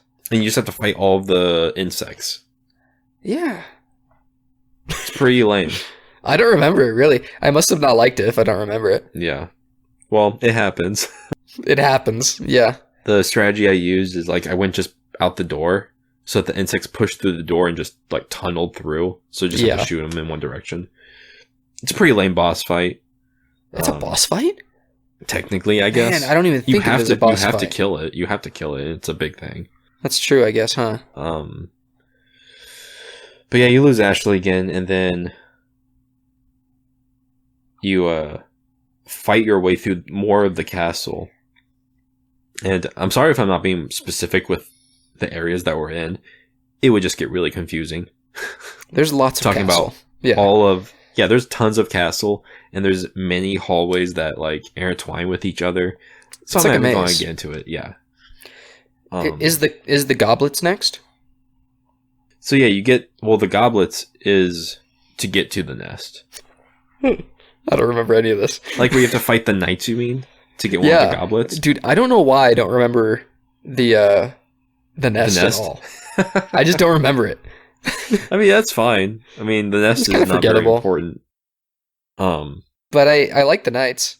I remember that I finished the first wave of knights, and I thought that was it. So I was looting, and I had almost died. And then I hear more knights, and I was like... Yeah, you fight the even harder ones with the parasite. I was like, there's no way. Not again. More knights? Also, the parasites have infested suits of armor? I mean, it doesn't make sense, but in the world that the game is based in, they can do that. So because the castle is on top of where the parasite was first discovered. In the mines, they're mining the parasite out of the ore, pretty much. They're just like fossilized. Mm-hmm. So you fight your way through the castle some more, and then you have that fight with the two Geradors, which is really tough. It's a rough fight, man. That was hard. Yeah, because you also have zealots skulking about. I know, and it's like ready to grab you. But you fight them pretty tough, but pretty easy if you know what you're doing. On Professional, I didn't even use the bells. I just was really patient, waiting for them to forget about me, and then I would like pull out my broken butterfly and shoot them. Yep. But next is when you meet Salazar again, and he uses you fall through the floor. Yes. And you have the QTE. Yes, I love it. I love how you shoot his little microphone. Kill him! Salazar's so good. Can I say something about Salazar that I forgot? Oh, please do. So I think it's around this point that he starts calling you Mr. Kennedy. Yeah. Right? Mr. Kennedy. So I forgot that Leon's last name was Kennedy. Yeah, So Leon S. Kennedy. I thought he was calling him Kennedy because he looks like JFK. That would be funny.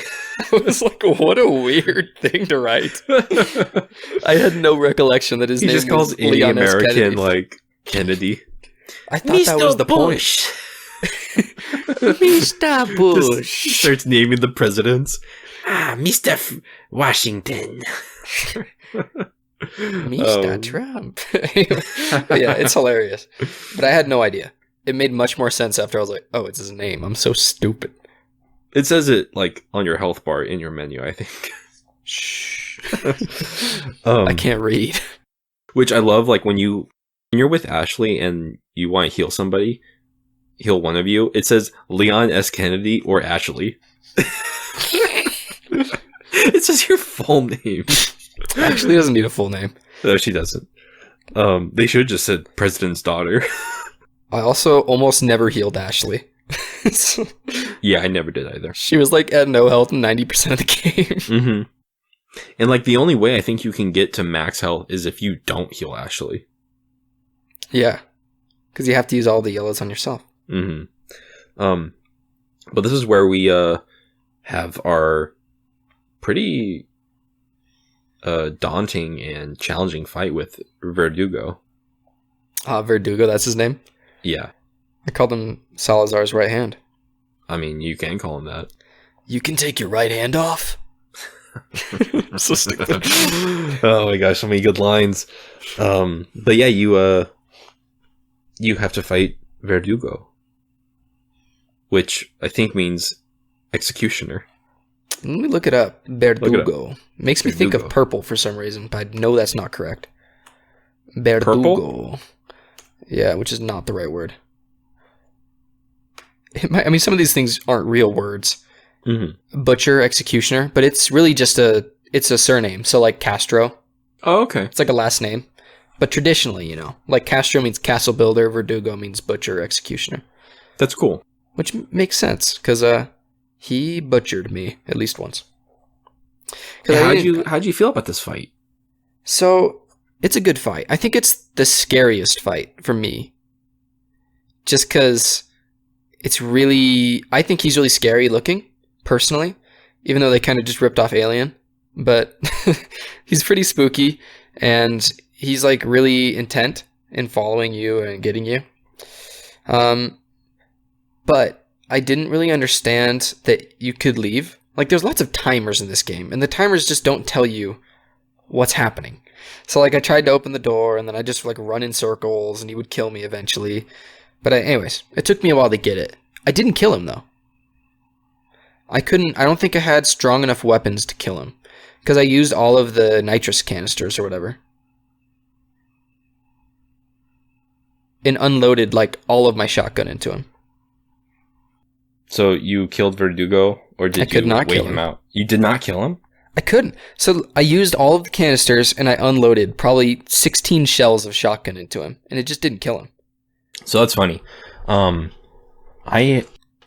never run away from Verdugo. Oh, really? You've always killed him? I always killed him. I always found a way to kill him. I couldn't, because you can't damage him if he doesn't have ice on him, right? Yeah.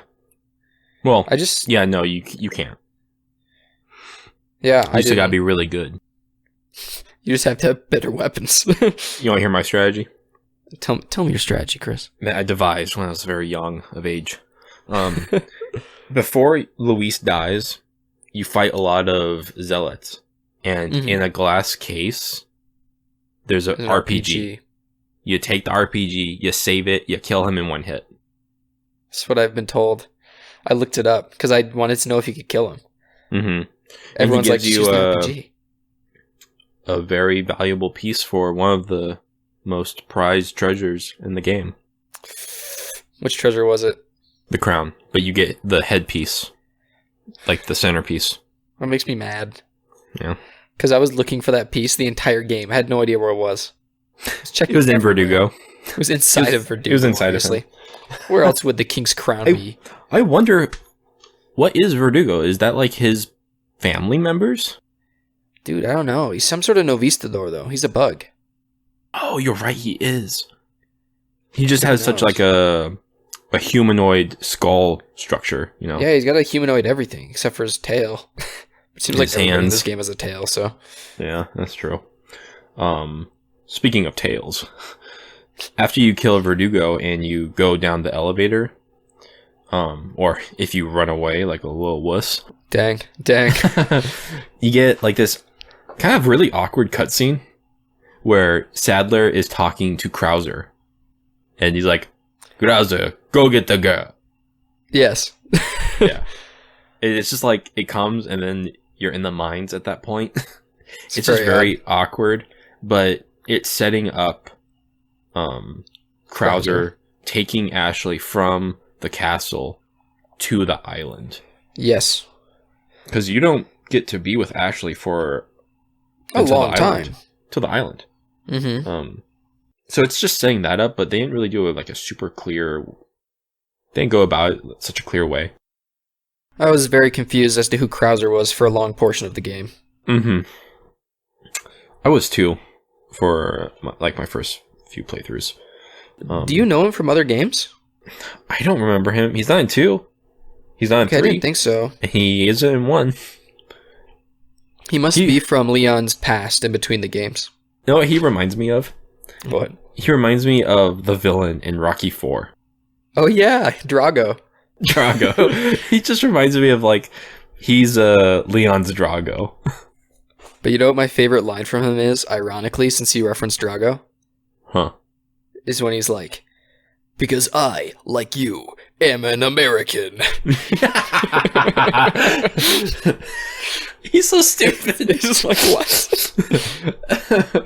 It's fantastic. There's- Also, he has there's a like lot the more most lines German later. name ever in existence. Yeah. Krausen. He's hilarious. I forgot about that line. Am an American. Everything that has to do with America in this game is fantastic. It's hilarious. Yeah. He didn't trust me. It's just So you get that cutscene, and then you go through the mines where you find where like the Ganados were forced to excavate all the fossilized parasites. Is that after the 2 Gigantes or before? This is right before. So you Oh, okay, kill okay. a Dr. Salvador, and then you blow the giant boulder up with TNT. You don't punch it, you blow it up. Yes. And then you go through the doors and you fight the 2 Gigantes, who are in like gimp suits. Yeah. What's happening to these giants? This is easily... I'm going to give awards to these bosses really. Can I go back and give them awards really fast? Oh yeah, so go back to Delago. Del Lago. Most surprising boss. Alright? These are off the fly. These are not good rewards. El Gigante. Most... fine. You know, it's like the most middling. Thanks. Then, I know, you're welcome. Big Cheese. Most... What's the word? Not most unique, Original. but like most original. Yeah, perfect. Most original boss fight. Then I guess the next one would be Salvador's right hand. Scariest, the spookiest boss fight. With a close Salvador? second. No, Salazar's right hand. Okay. And then the 2 Gigantes is easily the worst boss fight. I hate this boss fight. Did you drown one of them in the lava? Yeah. Okay. Did you get attacked while it was drowning? No, that would have been funny though. It will hit you. Dang, if you get come close on, to it. man. It's God. pretty brutal, but yeah, the 2 Gigantes they suck, but they only really suck because they give you no incentive to try to kill the second one because they will drop the same amount of money no matter what. It's just like the 20 grand. Yep. It's stupid. It only gives Like- you 15,000. I was like, 15, that yeah. is not enough money for my troubles. Especially because this boss fight, Hmm. I think I only had to try it 3 times. But every time, by the end of it, the second giant ate all of my ammunition. And I had Mhm. lots of ammo. Like, I had like 20 shotgun, like 50 pistol, like 15 rifle. That's not a You lot know. of ammo, dude. For me, it was. Because I never found That's- freaking any. It's terrible. But I just ate through all of my ammo. And all my grenades. You know, incendiaries do nothing to it. It was so annoying. So the entire time... So every time, the last phase of the boss fight, I just had to like shake his ankles so he would go down. It was the That's worst. pretty funny. So you And fight that's the 2 first boss fight where I was like, can you beat him? Like, Really? can he die? There's no signs that he's weakening. There's like, nothing Yeah. you do shows that you're hurting him. So Mhm. I just, the whole time, I had no idea if I was actually making any difference. Anyway, sorry, Yeah. I interrupted I always you, thought but- they would like try to let you drown both of them at the same time, which I think there is a way that you could do that, but maybe not. That could just be like my childhood brain making read that up you can. knowledge. Oh, okay. I read that you can, yeah. Because I feel like I've done it before, but it's kind of hard to make them both walking at the same speed to the middle of the room. Hmm. Because one of them is constantly shaking that thing that you're on, so. Yeah. But you get through the Gigantes, and then you go through the mines with the rest of the bugs, which is just awful. What a horrendous, like, amount of enemies to fight that are Especially when you have no ammo. because you just fought a boss. So bad, dude. I kind of want to skip that part because it's just like it eats up so much time just playing the game in that part. I just And ran it's just past so everything frustrating. during that part. Yeah. But you melt this door with like these mirrors that are in the mines. I don't know how it works. A melted But it works. steel door. It's pretty bizarre, but you get to the lion's den. That's what I always called it. Yeah, that's a good name for it. And this part is a pretty cool part where you're in this rail cart area, like this mining carts. But first, like there's that group of ganados around the fire pit. Yeah. I always go up and throw a grenade and it kills them all in one hit. I wish I had a But grenade. they drop nothing. They drop like 200 petos or pitas each, whatever it's called. But you go through the lion's den and it's this really cool, just like city underneath the castle. You find like a scepter in a coffin, and for some reason there's ganados down here. I don't know why they're still down here With chainsaws, like what are they doing? This is another point of the game where you fight two Dr. Salvadors, or you can just run past them. I always go up. You have to get the key. I always snipe the one in the second story, and Yeah, then that's exactly what I did. I just go like walk down the stairs to the point where I can see the other one's foot before he like turns around, and you just shoot him through his feet and he dies. You go through that, you get to another point where like the spiders are crawling around while the ceiling's falling, which is just very frustrating. Dude, this whole part for me Yeah, was extremely tense because yeah, it just it is. especially because I just came off the Giants, Mm-hmm. and so I had no ammo. Yeah. Like when That's I a lot fought, of ganados. yeah, I have to knife pretty much all of them, and the chainsaw guy, I had exactly the right amount of bullets to kill the first one, and then there was a second one downstairs, and then I picked up like 4 shotgun as I was going through the door to the room with the spikes. Jeez. And so then I'm I go so into the sorry. next room with literally nothing. I go into the minecart, except for like the guaranteed drops that are in the vases. So I get like 5 shotgun, and I have like 2 rifle ammo. And that's what I go through the minecart portion with. I'm so sorry. It That's was awful. horrible.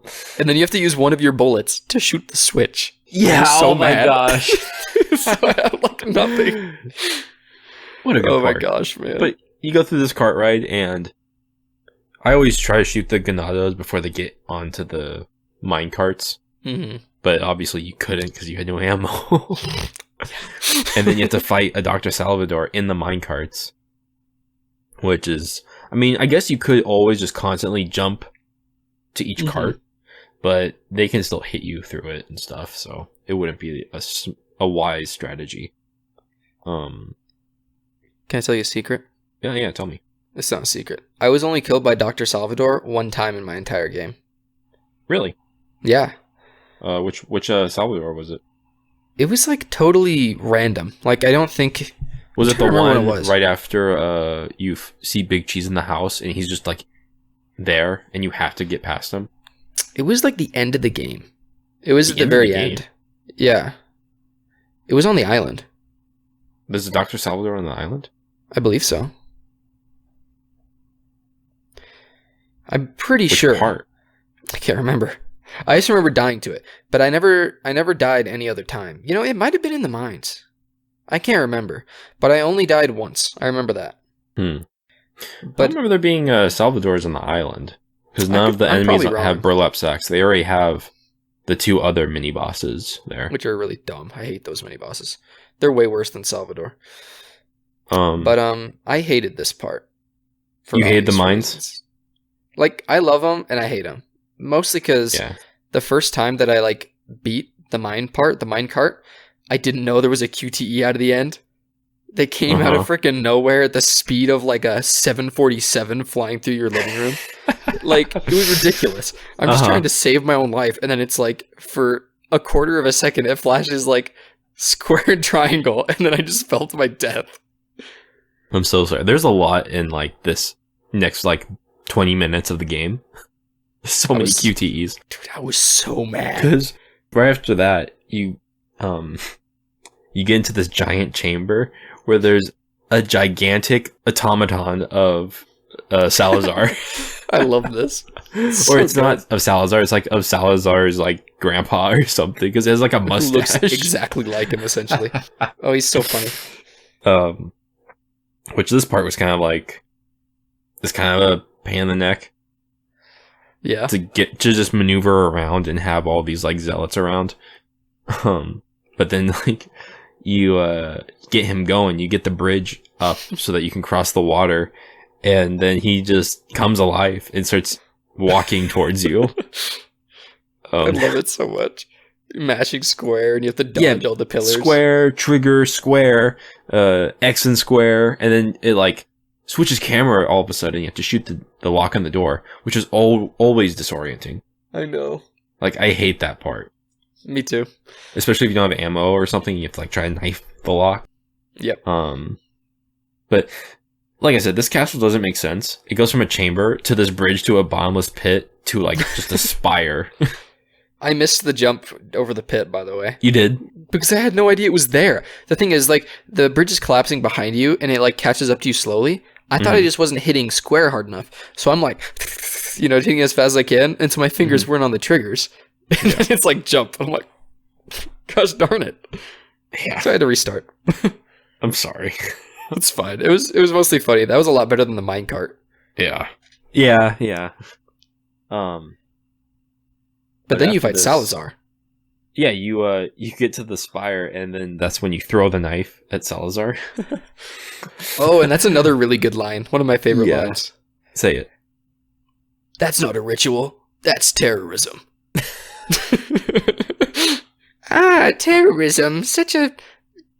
What does he say? Like, such a It's like popular word today? It's such a, yeah. Oh my gosh. But yeah, you fight your way to the top, and then you fight Salazar, who merges with his left hand and the queen, Plaga. Mm-hmm. Which is like this giant flower-looking thingy. Where's the Novistador? Like, where does Novistador begin, and where does Plagas end? You know what I mean? Are they the same thing? Like, did Plagas infect some bugs? It's something like that. You'd almost feel like the bugs were the origin. Ooh, I could see that. Like, they're the progenitor. Yeah, you'd almost think that. Like, the original host is the bugs. Yeah. I could see that. Because it's kind of like the melding of the two is his boss. Is like Plagas and Novistador and... With the Verdugo. with his hands. With his hands. You can take off your right hand. How'd you fare with this boss fight? What'd you think of him? You know, I actually really like this boss fight. This is when I bought the TMP and I saw its incredible power. I love the TMP. That thing So shreds. I did die several times though to him like opening his mouth. Yeah, and just going straight at you. Yeah, because I couldn't like turn and move fast enough, and it would just one shot you. And you're like, oh, thanks, Capcom. That's an attack I never saw until I played it on professional. Really? Yeah. Dang. I think he only does it if you're standing in front of him. Yeah, which is all I ever did on professional. Like, because if you walk back, because it's easier towards to the stand gate, in front of him. Yeah, because if you walk back towards the gate, his attacks don't hit you. They're out of range. Mm-hmm. Exactly. Except for that one. Say you can go about this boss fight so many different ways. You can always buy the rocket launcher from the merchant, or what I do is like I use the pistol to shoot the eye, and then you pull out your broken butterfly, and you just like shoot him like 8 times and he dies. Yep. I like this. I like this boss a lot. I thought it was really cool because you can do it in so many different ways. Yeah, it's very I don't want to say generic, but it's like a very traditional boss fight. Oh, it's like a Zelda boss fight. You know, you shoot the eye, the thing opens, you can do damage to it, and then repeat. But that takes us to the island. And you make it by boat from Ada. Thanks, Ada. She sails you. Woman. Oh my gosh. I love him so much. Yeah, well, Ada's pretty stupid. Like, Leon could have died. I know. She just like threw the boat into the rocks, man. Yeah, she's insane. That's why, Leon gets it. Women. But you get to the island, and there, for me, each location is very different in theme, obviously in aesthetic, but Tone. and tone. Exactly. The island has like probably the most depressing tone in the game. Mhm. It's like the music that they use and just like the sounds they use and how cluttered the island is. It's just very dirty and uncomfortable. It's got a really spooky atmosphere Yeah. that the rest of the game doesn't have as much. I felt like I was in danger the most on the island. Like, I didn't know what was going to come get me. All of the enemies, like, wearing gas masks are very intimidating and scary.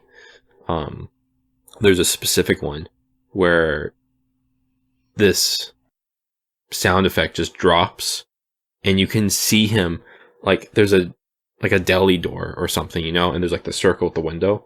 You can see this guy's face waiting for you in that door, and it's like, it like sends chills down my spine. Mm-hmm. But you get to the island and you meet the new mini boss named JJ, who has a Gatling gun. Probably the lamest mini boss. I do not like fighting JJ at all. And JJ's make a return in 5 of all Wonderful. things. Like, the JJs and the Dr. Salvadors make it, but the rest don't. Aw, I love Dr. Salvador. Mm-hmm. But JJ's pretty stupid. And he looks exactly the same in 5. I think he wears a different hat and shirt sometimes. That's all you And need. sometimes his Gatling gun is red. Oh, that's very dangerous. Mm-hmm. That's how you know he's a bad guy. That's right. They consulted Gorilla. Yes. But the island has probably, it's funny to say this, but it probably has the most content in the smallest amount of time and space. Oh yeah, I think so. So much happens. You fight the commandos and JJ in the very beginning. You do that laser puzzle to open the door, and then you fight through the island to try to get into the facility on the island. You find Ashley, and she's guarded by those 2 guys with the hammers, which I don't even know what they are. Like, they look like cyborgs. Them. They look like they're out of like Fallout New Vegas. Yeah, or something exactly. with their armor. They look Exactly. totally out of place. They got like super no offense sledges to the rest in of their the hands. game. Yep. They look so out of place, and I love that they're wearing like Levi's jeans. This stupid armor. They look kind of like sadomasochists, if I'm being real. Oh no. Like, it's really bizarre. They're pretty dumb looking, and they're dumb to fight. Like, you have to shoot them in the crotch to do any damage. But yeah. You locate Ashley, and then you go through the regenerators. And you get to the regenerators. And highlight in the game. Are they scary? How do they do their breath, man? It's just like, yeah. That's like going back to the island having like the scariest and spookiest tone. It's like the music stops and like this bass drops, and then you just start hearing breathing, and it's so unnerving because they're going to take all of your ammo if you try to fight them, and if you try to run past them, they're just going to grab you, and you're going to lose like all your health. And no matter what you do, you can't kill them. Well, I mean, you can kill them, but you won't know how to kill them until like a few minutes later. But yeah, they tense. They're scary, and I love when you're in the freezer. Mm-hmm. And granted, I knew this just because I've, been hearing about these games my entire life. But I feel like instinctually you would know turning off the freezer is a bad idea. Yes, but you have to. You know what I mean? I mean, you don't have to. Don't you need the thing? Well, no. So turning off the freezer doesn't the thermal scope. Make the regenerator. Yeah, you don't need the thermal scope. I needed it. It made the game so much easier.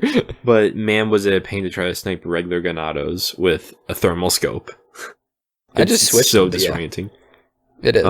Yeah, you get the thermal scope, and then you're locked in with the regenerator, which Leon should have just stopped going into rooms Honestly, that have like automated locks on them.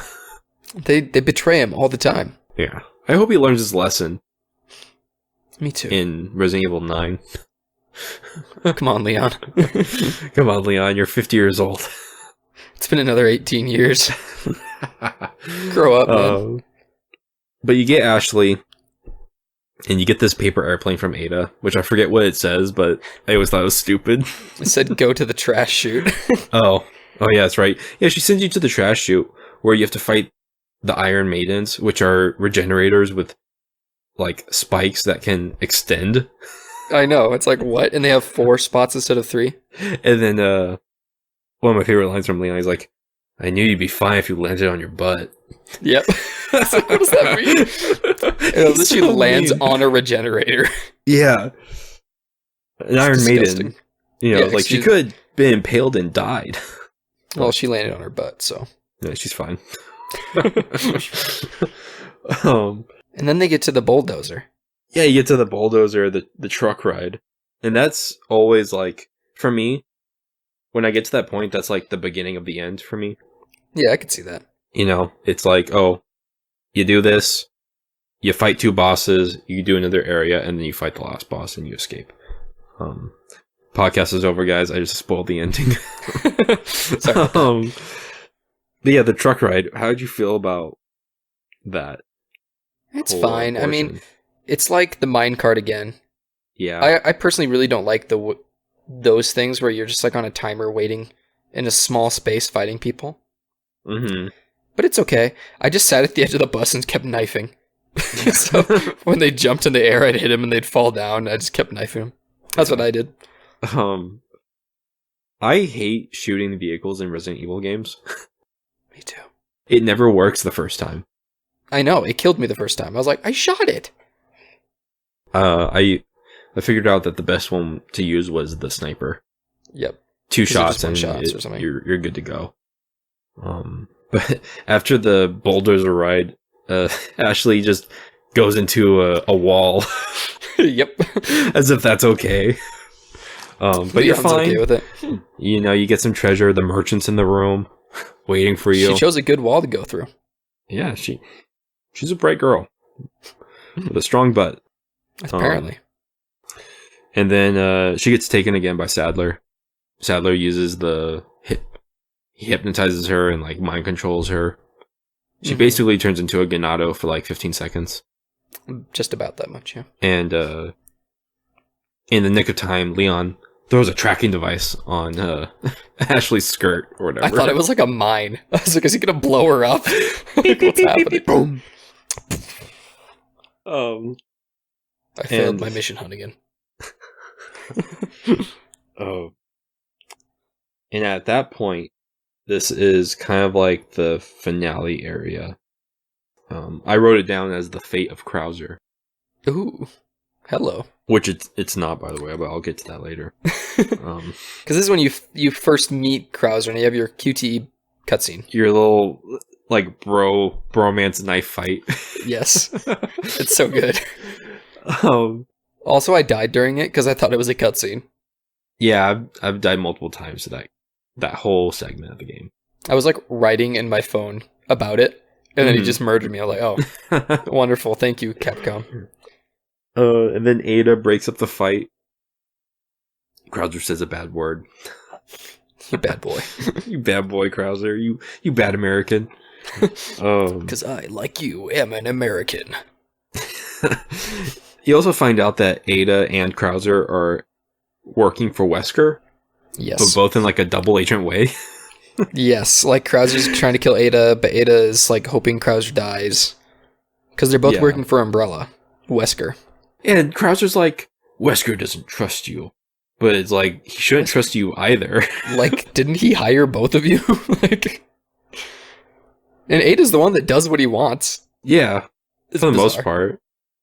In the end, she does what she wants for herself, you know. But Mhm. yeah, you duel Krauser, and you get to the room where Krauser was talking to Sadler. Did you sit in the chair? Yes. Yes. I think so. I sent you a picture of it on PlayStation. Oh, did you? Yeah. That's funny because I took a picture of me doing that too. I was gonna send it to you. I was like, yeah. And Leon's like, I don't yeah. have time for this. Yeah. Did you get the jewel that was hanging in the ceiling? Yeah. Okay. Good job. Good job, buddy. Oh, yeah, the elegant headdress or something. Yes. There were like 3 of those, I think, in the game. Mm-hmm. But then You fight it, right? Sadler is like, how about I introduce you to my friend or something stupid Yeah. like that. I hate like- Sadler's, by the way. I hate I love Sadler's his voice. It's so bad. his voice is terrible and good, but I hate talking to Sadler. I love He's that you guys the are just like stupidest. video chatting every once in a while. He probably has, like, Salazar has really funny lines. Sadler's not as funny. Sadler is not as funny. He just sounds like a guy who's trying to be funny. He sounds like a dad, but the dad is Yeah. also Dracula. Yeah. That's kind of what he's like. Yeah, he does sound like Dracula. I'm going to send my friend eat. Or what does he say? He says that you're going to He's- fight it. I'll introduce you to it. And Leon's like, senior moment, perhaps. Yeah, exactly. But yeah, you have to, I love the ageism that Leon Yeah. displays towards the every villain. ageism, the sexism, the racism. He just hates all old He's- people, man. He's a real American. That's right, he is.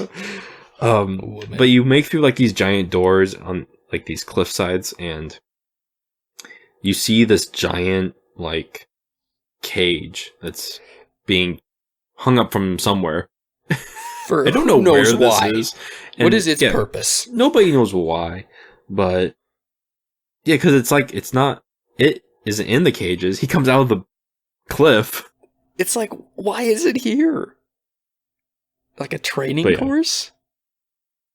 You fight it, which is his name is U3. That's I his don't know real name. why. And this boss fight has 2 parts. One that Which is I did not very expect. yeah, you didn't expect it. The first one is very unnerving, and you're timed into getting these 3 different cages. And you have to go around each cage to push 2 buttons. And this whole time, U3 is just stalking you and trying to kill you. And he is massive. He takes up the entire hallway Yeah. of these cages, which have like cargo cars all around that you can like dodge through. And now I'm thinking about it, he looks a lot like the mutants' pets in Fallout 3. Oh, he does. Like their dogs or whatever. Yeah, yeah. It's kind of like slug-like, but yeah, I agree. Yeah. He has like I wonder what he is. He must be part something from like I always thought he was like a mixture of bosses we had already fought, but he really isn't. Mm-mm. He's his I own think he's thing, another for sure. experiment, you know? Yeah. But I like him. He's probably the coolest boss, in my opinion. It's definitely a roller coaster fighting him. I love when you're in the containers. I don't like it as much once you get out. Yeah, I agree. It's okay then. It's like fine. But I really Yeah. like it when you're in the Mhm. cages. I thought it was really cool. Actually, I take that back. So you get through the cages. You finally get out. You jump to this hanging hook. And you for make some it reason it's across, there. right? Mhm. And U3 falls to its death in the Yes. cage. But then as you make it across like this gate, you hear U3 crawling up the cliffside. I was like, and then you have "Ah." to fight him one-on-one. Mano a mano. Mono. And he was the hardest boss to fight for me on professional. Really? He is so difficult because He has he lots of kills you health. so fast, and he has tons of health. And basically, the strat was throw a grenade at him so he's stunned, and then shoot him with a broken butterfly. Mhm. In the end, I had to use all of my ammo on him, and I had like 350 TMP, I had 18 broken butterfly. I had at least 100 pistol. And then, maybe like 50 shotgun. It was intense fighting him. But the coolest thing about him is if you kill him, like you shoot him in the head, and you skip the whole crab thing that comes out of his back, his parasite takes over, and his body, like his torso, is limp because it's dead. It's so cool. I love that. It's such a neat little touch. There's so many good details. They didn't need to do that, but they did, and I love them even more for it.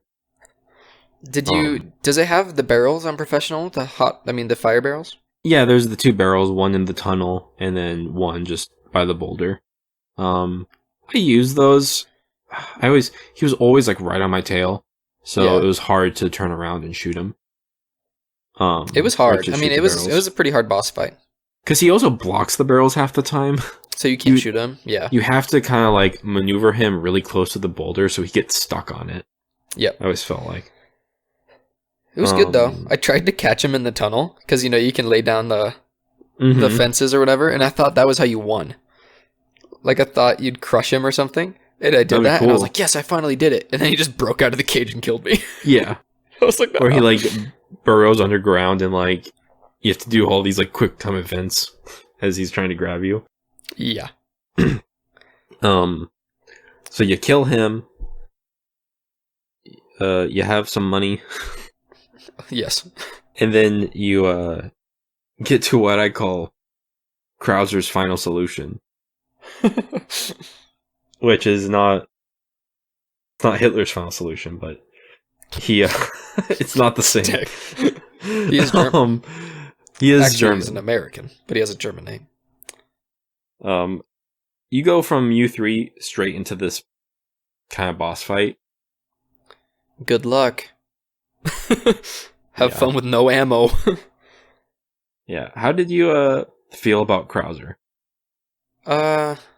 Like that whole area, like getting to the tower where the more beast heads are, and then fighting him up on top of the 2 towers that are going to explode. I found it to be very mediocre. Yeah. For me, it's a very middling boss. Sorry. Mm-hmm. It's like really, like it doesn't do anything to set itself apart. The first time, I had another bad experience with this boss, where the first time I defeated him, it took me a while to kill him, and I only had 20 seconds to get off the tower. Mm-hmm. And so I ran down, and I missed the exit. I didn't see the door. Oh, no. I just kept running downstairs, and then there was a locked gate, and I was like, what?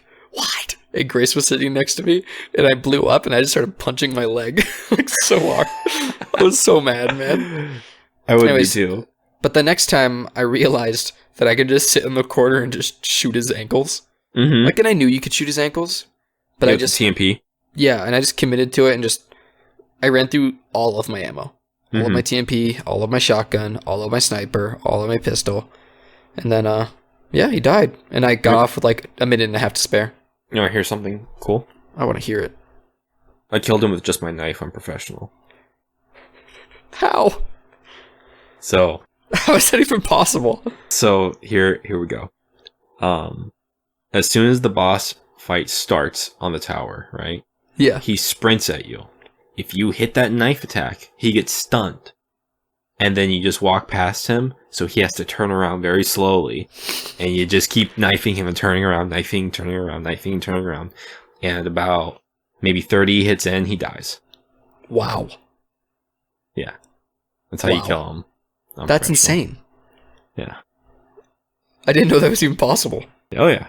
I'm pretty sure you can almost beat this game with just the knife. Really? That's intense. That's probably can't kill Salazar. No, probably not. Because you can't reach him. You have to hit Salazar in the middle. But you can get pretty close to beating this game, though. Probably halfway through, I'm sure you can get halfway through with just the knife. That's intense. Yeah, it was intense, and my hands were sweating. Because I had ammo, but it wasn't doing enough. Like, I wanted to save the rest of my ammo for the part that's coming up. Yeah. Because I knew there's going to be a ton of enemies. So, you kill Krauser. And and then like the tower explodes once you get into the next area. But I'll tell you a little tidbit. If you play Separate Ways, you find out that Krauser did not die, and you have to kill him as Ada, and you have to do another fight with Krauser. He didn't die. He didn't die. Dude. And the Krauser fight in Separate Ways is so much harder because it takes you to 3 like tiny areas where you have to fight him like 6 feet away. Is it like the same deal? It's the same deal where he has the blade and he lunges at you. It sucks.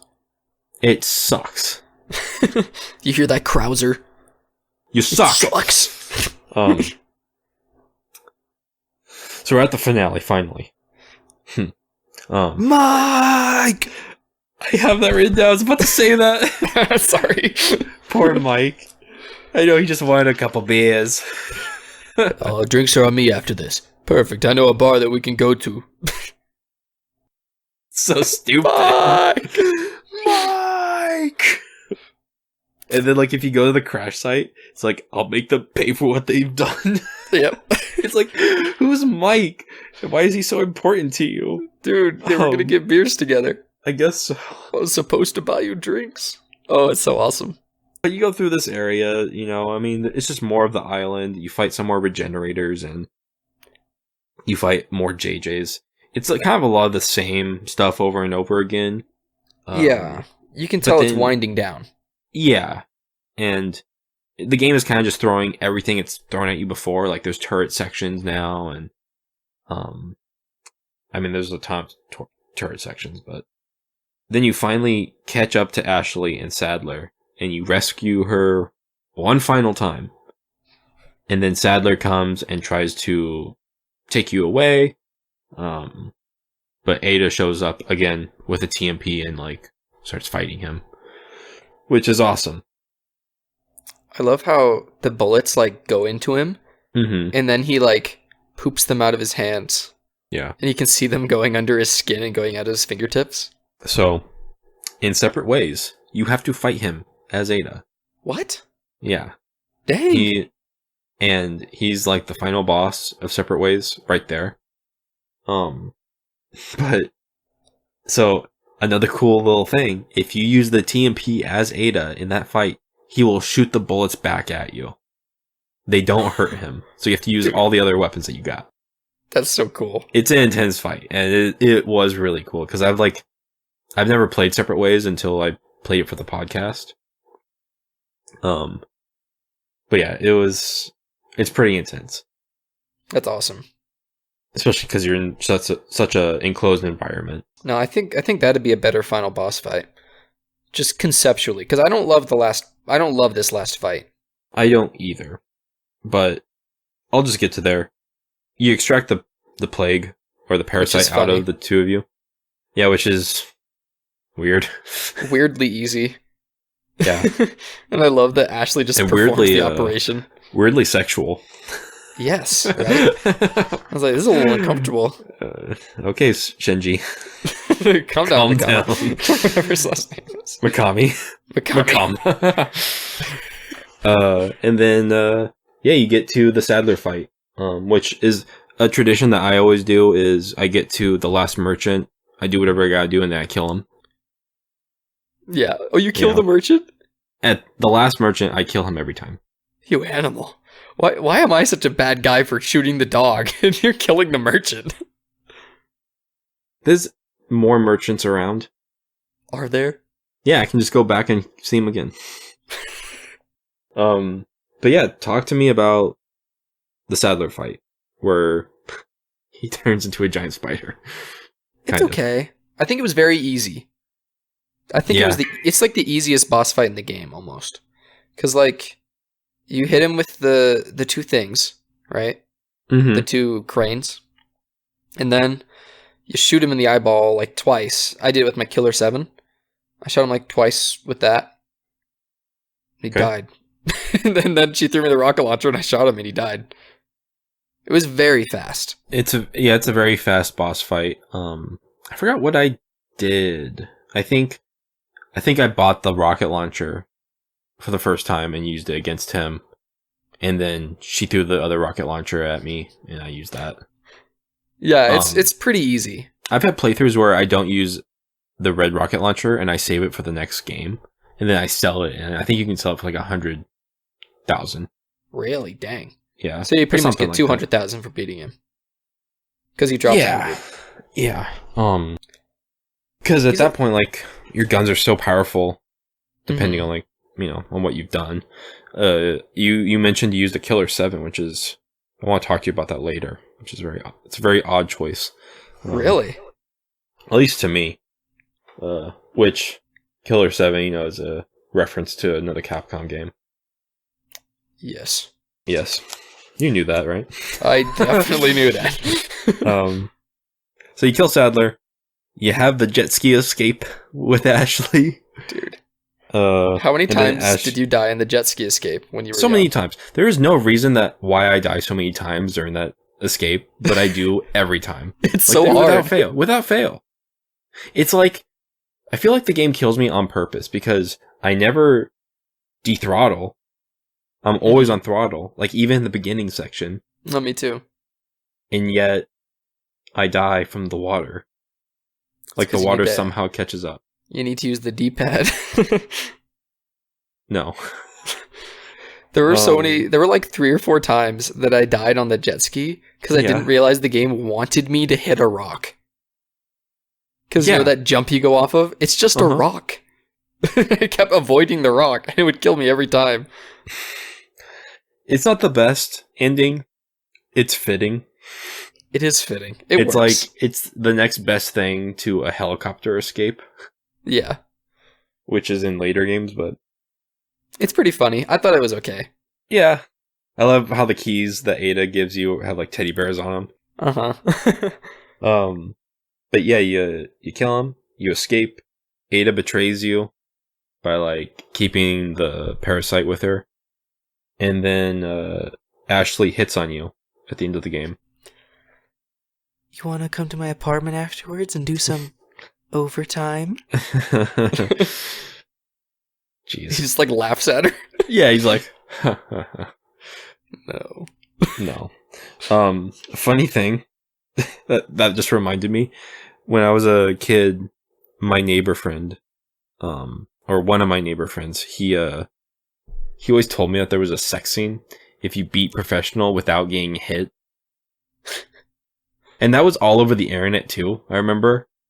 It's not real, of course. It's like a thing, because I feel like in all old video games, that was always like a legend. Yeah, it's like, oh, if you do this, Tomb Raider, you see a naked lady or something, Like, like Tomb Raider or something, or Metroid. Yeah, you get, like Metroid the bikini and Tomb Raider. Samus. Yeah. How weird. What a stupid, like, thing that people made up.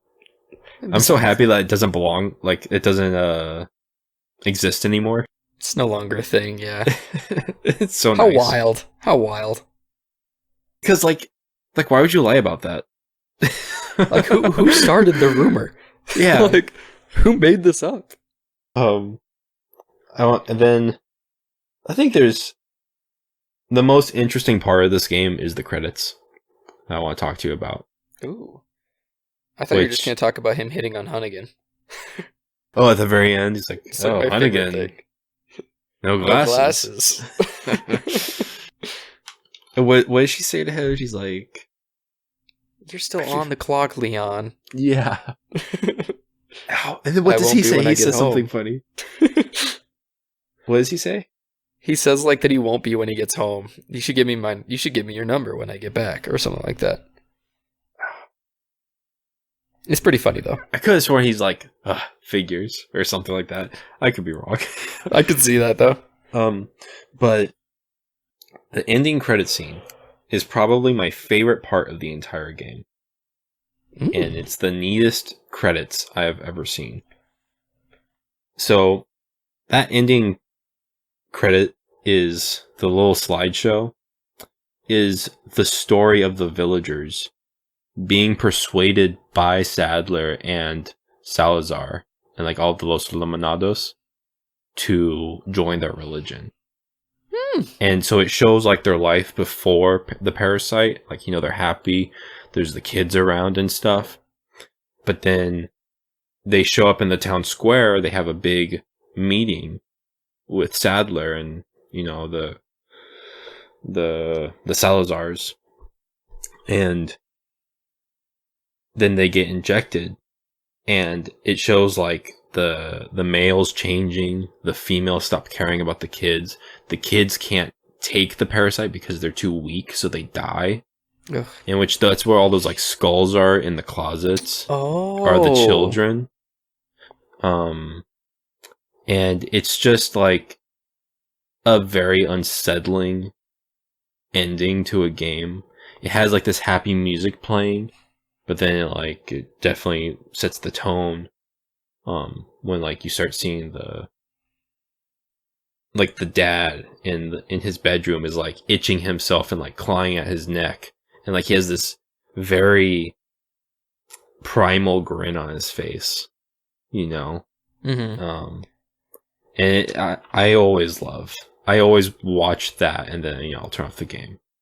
That's cool. I didn't even realize that was a thing. I was like typing stuff. Yeah, it's such a cool ending to a game.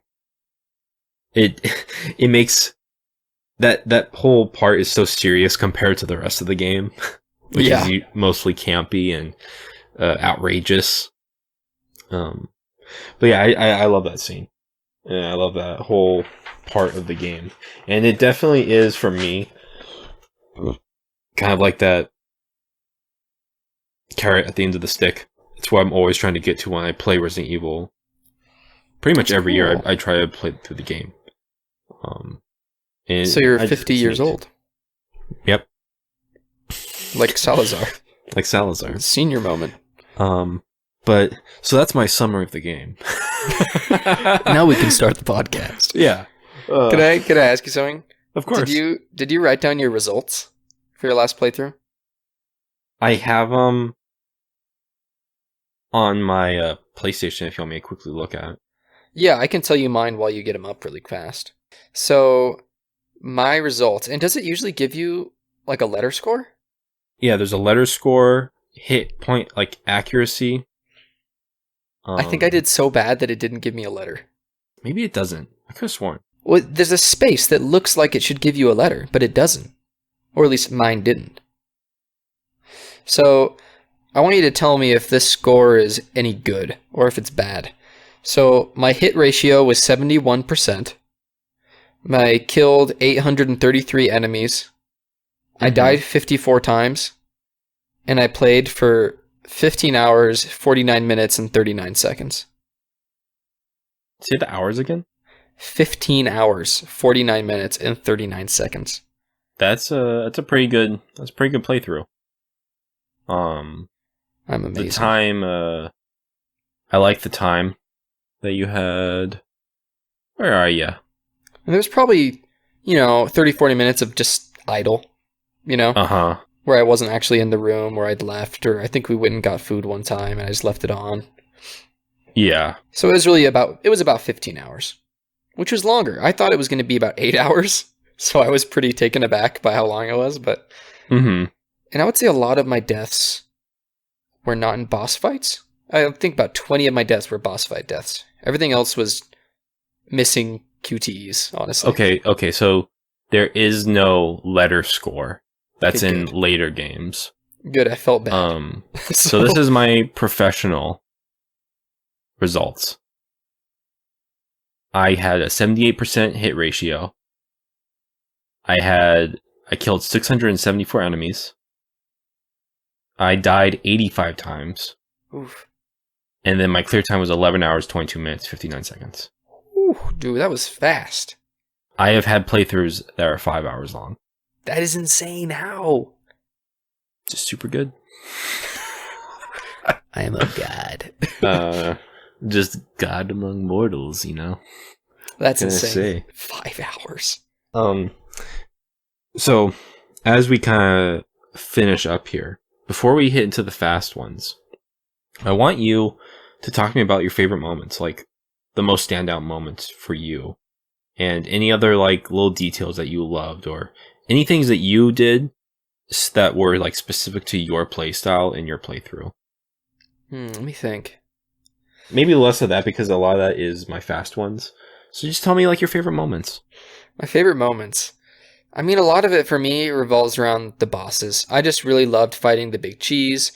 U3 really stuck out to me. The minecart. The thing is that a lot of the moments that were hardest ended up sticking with me as the best in a weird way. For sure. You know, just good memories of the game. I don't know, just the whole thing, the whole experience.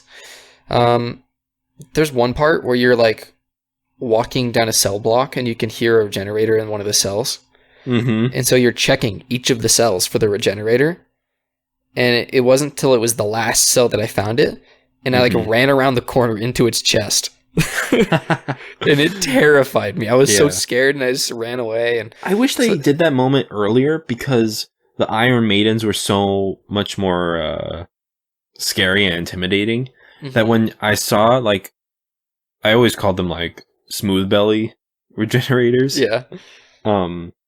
They were kind of like a piece of cake compared. Yeah. Which I think that could have been like their intention. But yeah, that's a good part. I like that part a lot. I love that. I almost wish there were more regenerators, but it's probably good they held back, you know? Yeah. All the regenerator stuff really sticks out to me. Everything with Luis, I thought it was hilarious. And then, just the bosses. That was what I would say. I don't know if that makes sense. No, I like that a lot. I'm trying to quickly think of any areas of the game that I really liked. I love this game. I love every part of it. I hate the bugs. No vistadores. No vistadores. Yeah, I just like everything about this game. It's almost perfect. I would say it's perfect. It's the coziest game for me. And that's the only good word I can think of to describe how I feel about it is that it makes me feel cozy. Of course it's nostalgic, and of course it brings me back to my childhood. So it's kind of nice. Can I, Yeah. Oh, excuse me. No, you finish, No. you finish. I was going to start a new conversation, but go on. Can I propose something radical? Yeah. A Futon Talks rating system, which does not involve numbers or letters. Let me tell you. My concept is this. Just this is how I felt about this game. I did not want to delete the game after I finished it. I still haven't. Does that make sense? I still haven't, because I intend to keep playing it, to play the Separate Ways DLC, you know? I think that's the mark of a truly good game. That after you finished it and spent time with it and suffered through it, that you don't want to delete it. Yeah. And so I feel like the best judge of a game's, value and how good it is, whether you do or don't want to delete it off your console after you've finished up with it. What do you think about that? I like that. I like that. So this game gets the rating of don't want to delete. Undeletable. It's like a mainstay. It's got to stick around. Yeah, it's a comfort food. Totally. It's one of those games that I can hop into Resident Evil 4 at any moment and just have a good time. And it gets really, really outrageous when you beat it on professional. I bet, man. So you fight, you finish the game, you have access to buy the infinite rocket launcher and the Matilda pistol. You beat the game you beat Separate Ways, you get the Chicago typewriter, which is the infinite TMP that has a damage of 10. So it's crazy. Wow, yeah. Yeah, it's insane. It's so much fun. And you can still reload it, but it does nothing. It's just a cool animation. That's fun. And if you use the Type B costume, I think if you beat Assignment 8, I think you get the other costume. And it's Leon in a pimp outfit. That's dope. He gets an actual Tommy gun, and he has a special reload just for that costume. But That's if you so cool. beat the game on professional, you get something that's called the PRL, the Plagas removal laser, and it one hits the entire stage every time. It will shoot like 10 lasers at everyone's heads and kill them in one hit, including bosses. Is that And how you it's- got your 5-hour playthrough? No. I've never had this in my life because I just finished professional for the first time. Oh, yeah. So this was fun. You know, I went through like half the game in like maybe 25 something minutes. You know, I just like ran through it shooting everyone. That's awesome. But then there's another hitting gun that if you get, I think an S rank on every stage of Mercenaries with every character, you get what's called the hand cannon, which is like a pistol. There's a giant, another magnum. Before I get to the fast ones, something that is vital to this game, and I would be really upset at myself if I didn't mention it, is the soundtrack and the sound design of this game. Specifically, when you're around the merchant, when you're in the typewriter saving, and the island. Mm-hmm. Just amazing. I would sit So good. on my PlayStation 5 hub screen on Resident Evil 4 just to listen to the typewriter music while I was working or writing stuff down. I just had it on in the background. Dun, dun, dun, dun, dun. It's so good. It's so good. Do you have anything to say about like the sounds or anything like that? It's just really good. I like that you can tell what enemies are around from the sound they're making. But yeah, I think the biggest thing is just like the calming effect that music has on you. Like, you know, you're safe. It's so good. It's so good. I'm so stupid. I didn't even think about that. Of course, it makes me feel good because that's the safe music. Yeah, dude. It's so good. And isn't it the same music in every Resident Evil game? It is and it isn't. It's like a certain variation. Resident Evil 7 has taken it to another route, which I love. It has its own identity in Resident Evil 7. But yeah, they all have like the same song, different flavors. That's This pretty cool. one is just really nice. It has a lot of, I don't know what instruments they're using. Sounds like a harp or something. Yeah, it sounds like some sort of harp or something like that. But it's great. And it almost sounds like they're using an organ, but they're like not using the keys. They're just stepping on the different pedals of the organ to make those weird like sounds. But I think it's time for fast ones. Unless you have anything else to say. I don't. No, I'm set. I'm ready. I'm ready to Okay. hit some out of the park here. They're coming fast. Whoa. Favorite quote? The ballistics quote. I agree with you. That is the funniest line. And it's so Luis. I know, it's fantastic. That's got to be my favorite quote. Yeah. And I have a segment at the end where I want you to say lines since you've played the game so many times. Okay. Just warning you. Thank you. Favorite weapon? What was your go-to weapon? Ooh, my go-to weapon. I mean, the knife, honestly. My favorite thing was shooting people in the leg and then knifing them. Cool detail. After you have your knife fight with Krauser, you have his knife. Yeah, I saw that. Isn't that dope? Such a cool thing. I know. When you have the pimp suit on, it's a butterfly knife, but it looks like a Hitler Youth knife. Of course. Of course. Now, on the weapon thing, Red 9 or Blacktail? I think I know your answer. Blacktail, because I never experienced Red 9. Okay. Now, this is kind of an important one. The shotgun, the striker, or the M3? I used the M3, the riot gun. Really? I heard the striker was probably better, but by the time I'd bought the riot gun, I'd already invested so much in it that I didn't want to switch shotguns. Huh. Okay. I mean that makes sense. When I think of the M3, it doesn't have a very good... It's not that big of a difference from the regular shotgun. And a fully upgraded regular shotgun is actually better than the M3 fully upgraded. Of course. But the striker is, I mean, hands down the best because you can get the 100-round clip if you upgrade it all the way. See, that's what Did you upgrade any weapon to the max with the orange square? No. Dude, you're missing out. You're missing out. It's because I wanted to get everything like equally leveled up. Wrong. I know, I'm a fool. So like, the red 9 gets like this huge capacity. No, the red 9 gets like a huge damage increase to like 12 or something. Dang, that's insane. It's insane. And then, like, the main pistol will shoot through enemies and stuff. Mm-hmm. But yeah, you're missing out. The striker would get 100 round clip. TMP max out would get 300, I believe. Yeah, I had it at 250. Yeah. Which is already ridiculous. Is.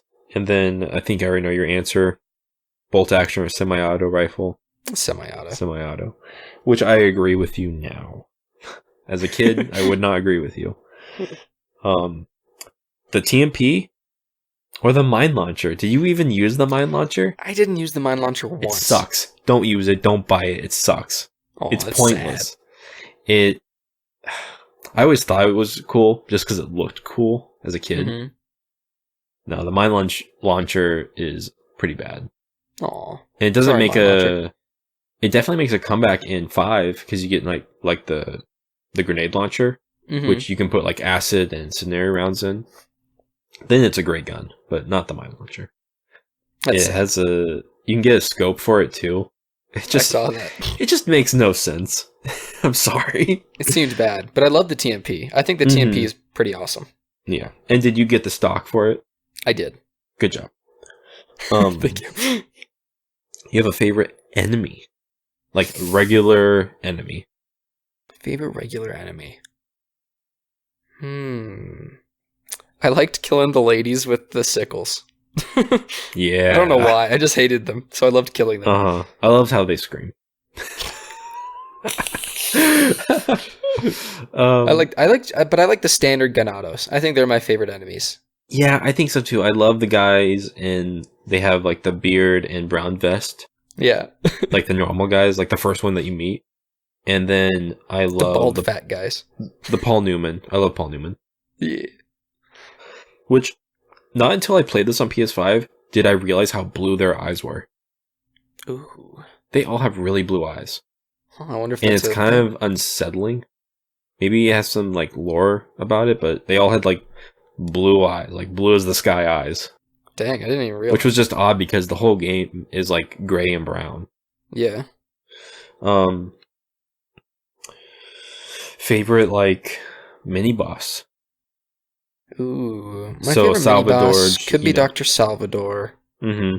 But I think it's probably got to be the Guerradores or Garradors. Mm-hmm. Oh, I think they're pretty cool.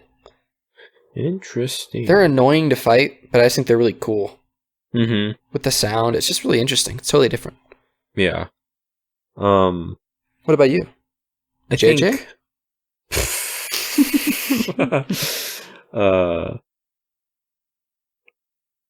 The Iron Maidens, I think. Oh, Or yeah.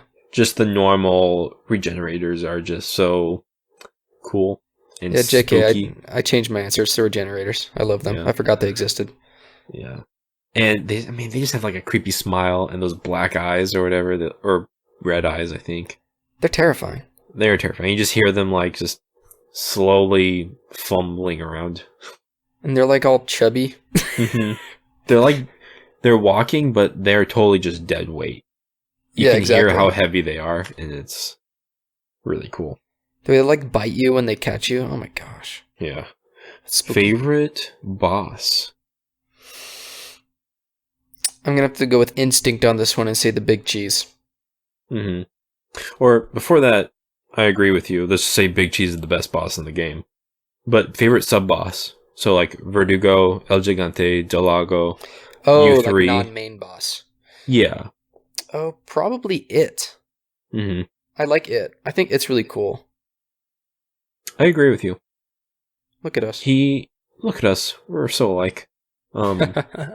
Del Lago is in there, though. Del Lago is probably my second favorite sub-boss. Yeah. Delago's really cool.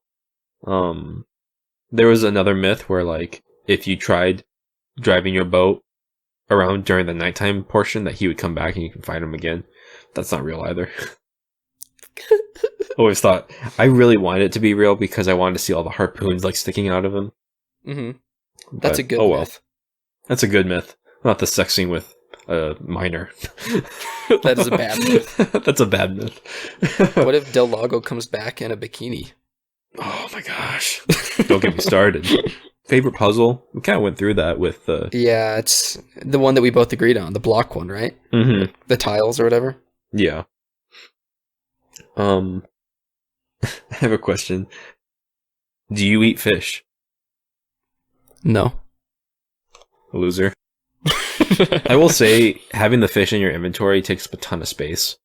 Does it? The biggest fish is about the size of the shotgun. I didn't even know there were multiple fish. Yeah, there's small, medium, and large. Dang. The large ones will heal you all the way. Dang, that's intense. Good job, fish. Mm-hmm. So, like, I would save herbs on professional. And I would just, like, heal with fish and eggs during the village. Can you imagine if, like, you're a villager and you're attacking this man who's shooting you, and he stops the fight for a moment to shove an entire fish in his mouth? He has just fish hanging on his belt. The fish has a big old bullet hole through its head. Like, got blown up with a grenade. Then he pulls a boiled egg out of his back pocket. Did you respond to Krauser during the fight?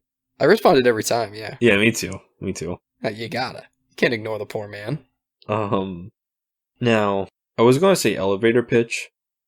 I don't think we need to do that. You don't need a pitch for Resident Evil 4. It's perfect. It's perfect. But with talks of the remake coming out in the next couple years, what would you want them to change? What don't you want them to change? How do you envision this remake to be? Dude, we could have an entire other podcast. You're right. On this subject. And maybe we will. But I'll give you my... fun, actually. We should do that. But because I want to... How about... Ooh, hello, guys. I want to replay this game, play the Separate Ways DLC, the Ada mission. I want to do all of it again. Okay. And then I think we should come back and do it. But I'll say right now that I don't want to change much. Me neither. Like, I don't think I even want to change the controls very much. I think the controls should be Resident Evil 2's controls. How are they? I've never played Resident Evil 2. Can you strafe? You can. Very slowly. Can you move while aiming? Slightly. But Resident Evil 2 did it in such a way where, I mean, the game, even though that you could move around more fluently and freely, the game took the horror aspect up a notch. And it just, like, was very unnerving, slowly crawling through, like, hallways in Resident Evil 2. I think they could do it. I think they should let you move around while aiming and just make the controls a little bit more modern. Because, like, trying to get from the map to the inventory is terrible. Hitting triangle just takes you to the map, I think, and then, like, hitting start or touchpad will take you to the inventory. But if you hit triangle, you can't get to the inventory from that menu because it's only the map menu. Yep. It's pretty bad. Like, if they just modernize that, I agree. We'll put a pin in this conversation because that sounds like an awesome idea for a podcast. I definitely want to maybe we'll just push one of the games back that we were turning to next time. I don't know. Because I would love to revisit this game immediately, you know. Mm-hmm. But anyways, tell me your next or was that your last fast one? I think that was my last fast one, but I had something I was thinking of. It doesn't matter. Because I've got some fast ones. Give me your fast ones, baby. They're coming quick. All right. If you had to fight one of the bosses in real life, which would you be most likely to defeat? Which bosses are we talking about? All of the real bosses. Okay, so no mini boss. Oh, so no Salvadors or JJ's. No. Okay, so real bosses. Yeah, the real bosses. Which would you be most likely to defeat? Let me think. Or I guess which one would you want to fight the most? Because you'd be most likely to survive, right?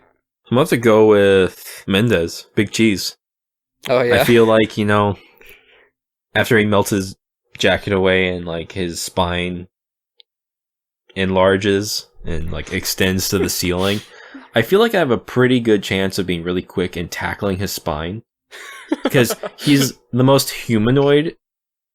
Strangely enough, he's the most humanoid out of all the bosses. So he's more my size. So I feel like I can maneuver around him a lot better. Because, I mean, he's still really high up. Like, he can't kick me, but I can break his legs, I can break his legs. And I can quickly, hang on to his spine and, maybe break it. And, yeah, I feel like I can take him. How about you? You hear that, Big Cheese? I can take you. Man, I think I'm trying to decide between Del Lago and Krauser.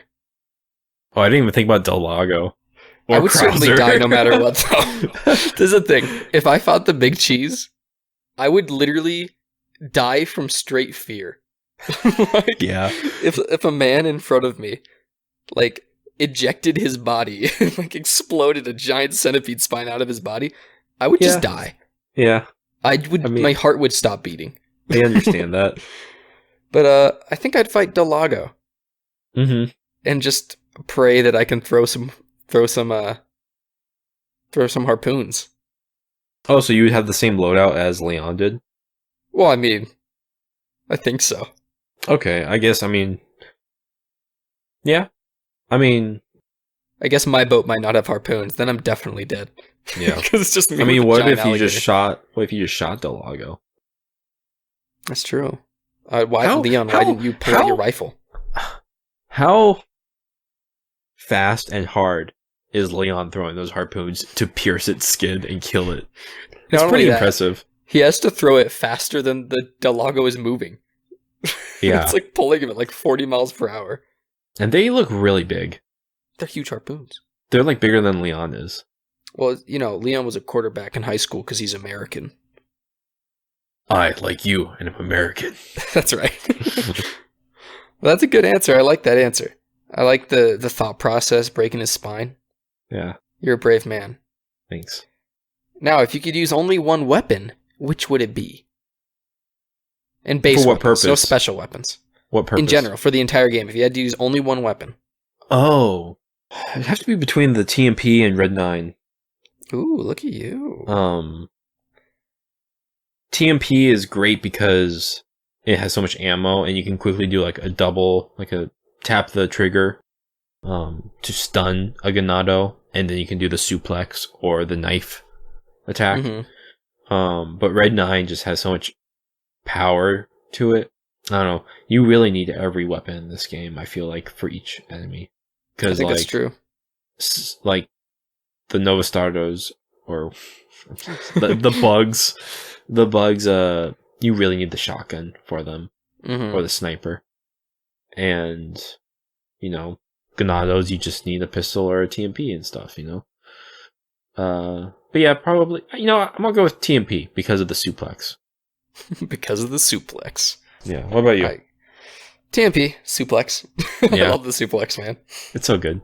And like, even with pistols. bosses, the TMP is so good because you just like shred into them. It's awesome. I like how we talk about the TMP like it's in Warzone or something. For real though. It's a laser, dude. Man, its TTK is so good. It's beautiful. And it is that good. It is that good. Another question for you. Leon or Luis? That's hard. I mean, that's really hard. Leon. Leon because I know him better, but Luis because I wish I knew Luis better. Yeah. But Luis seems like he is a pedophile of some sort, so I'm gonna go with Leon. That is the correct answer. The FBI will no longer go after you. That's right. No, I agree. Same reasons too, because I love Luis, but it's Leon. Mm-hmm. He's Leon. All right, Ashley or Ada? Ada, easy. Ada or Hunnigan? Hunnigan. Hunnigan. Easy. I love Hunnigan. Easy. Jet ski in Resident Evil or jet ski in Uncharted? Resident Evil. That's right. That's the correct answer. If you were a ganado, which variety of ganado would you be? Oh, like the 3 versions? Yeah, and including like Dr. Salazar, or not Salazar, Dr. Salvador, and the other ones. I think I actually meant which enemy, just like any normal enemy in the game. Oh, because I'd be the dynamite guy. The guys who just pull out the dynamites out of their pockets and throw them at you, that'd be and me. they like light them with their fingertips. Yep. They actually have plasmids from BioShock. Of course they do. I love that you can shoot them out of their hands and blow them up. It's so sad. Yeah. It kills all their friends. And they're like, this game has really good explosions. Yeah. Like, that's a realistic looking dynamite explosion. I tried it on my dog, I would know. Just kidding. I love my dog. I would probably be Paul Newman or you hear that, Paul? Or he's dead, but yeah, from Dr. beyond Salvador. the grave. Probably maybe Salvador. Just put a burlap sack over my head. You did that once. Yeah, tried to. We don't It talk was about really that. itchy. Well, that's a good answer, though. I feel that, Salvador. All right, tell me. Least favorite minor enemy? Minor enemy? Meaning like non-mini boss. In terms of Well, I guess it would be the design? bugs. It'd be the bugs, right? Yeah. We hate them. That was Yeah. easy. Oh. All right. No, the tell me. dogs. The dogs. Oh yeah, you would hate the dogs. I don't mind the doggies. His bird. No, the bugs. I mean, the bugs are just uninteresting. At the end of the day, the bugs are bugs. I actually don't like the guys with the gas masks and the electric batons. Oh yeah, those guys suck. Oh wait, no, I hate the gimp guys. Oh wait, no, they're kind of a mini boss though. The gimp guys. The guys in like the armor, Oh, and the weird cyborg helmet. yeah, I do not like Yeah. them. the Levi's jeans guys. Of course. But tell me, Las Plagas or the T-Virus? Las Plagas. Easy, right? Plagas is awesome. And then I have a question here, but it's going to take a little while. Okay. Maybe we should just include it in our Resident Evil 4 remake episode. It's like our zombie survival plan. I think we could go into pretty good depth on that if we save it for later. would. Yeah, save it for later. All right, but I got some iconic lines for you to say. Okay. I'll read them in the least iconic way I can. Okay. Don't worry, Ashley. I'm coming for you. Don't worry, Ashley. I'm coming for you. That's beautiful. Ahí está. Ahí está. Cógelo. Cógelo, cógelo, cógelo. Ahí forastero. Which one is that? They say it Is all that- the time, but it's like in the background. It means like, look, a foreigner. They say, ahí forastero. Well, thank you for doing it for me. You're welcome. You failed. All right. Morir es vivir. Morias vivir. Morias vivir. This is no ritual. It's terrorism. This is no ritual. This is terrorism. I love that line. Leon, help. Leon, help! Where's everyone? Oh, sorry. I was saying it, the person. I can't help it. Where's everyone going? Bingo? Where's everyone going? Bingo? I love that line. All right. You got to do the ballistics line. Do you know the whole line? I'm finding it. Oh, I got it. All right. I see the president has equipped his daughter with ballistics.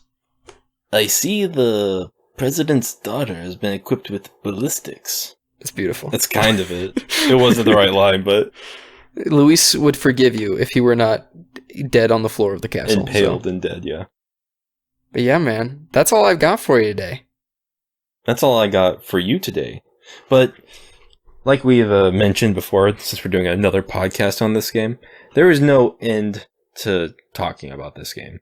So we should end it here at 3 hours. 3.5 hours that we've been recording. Yes. That's beautiful. Thank you guys so much for listening.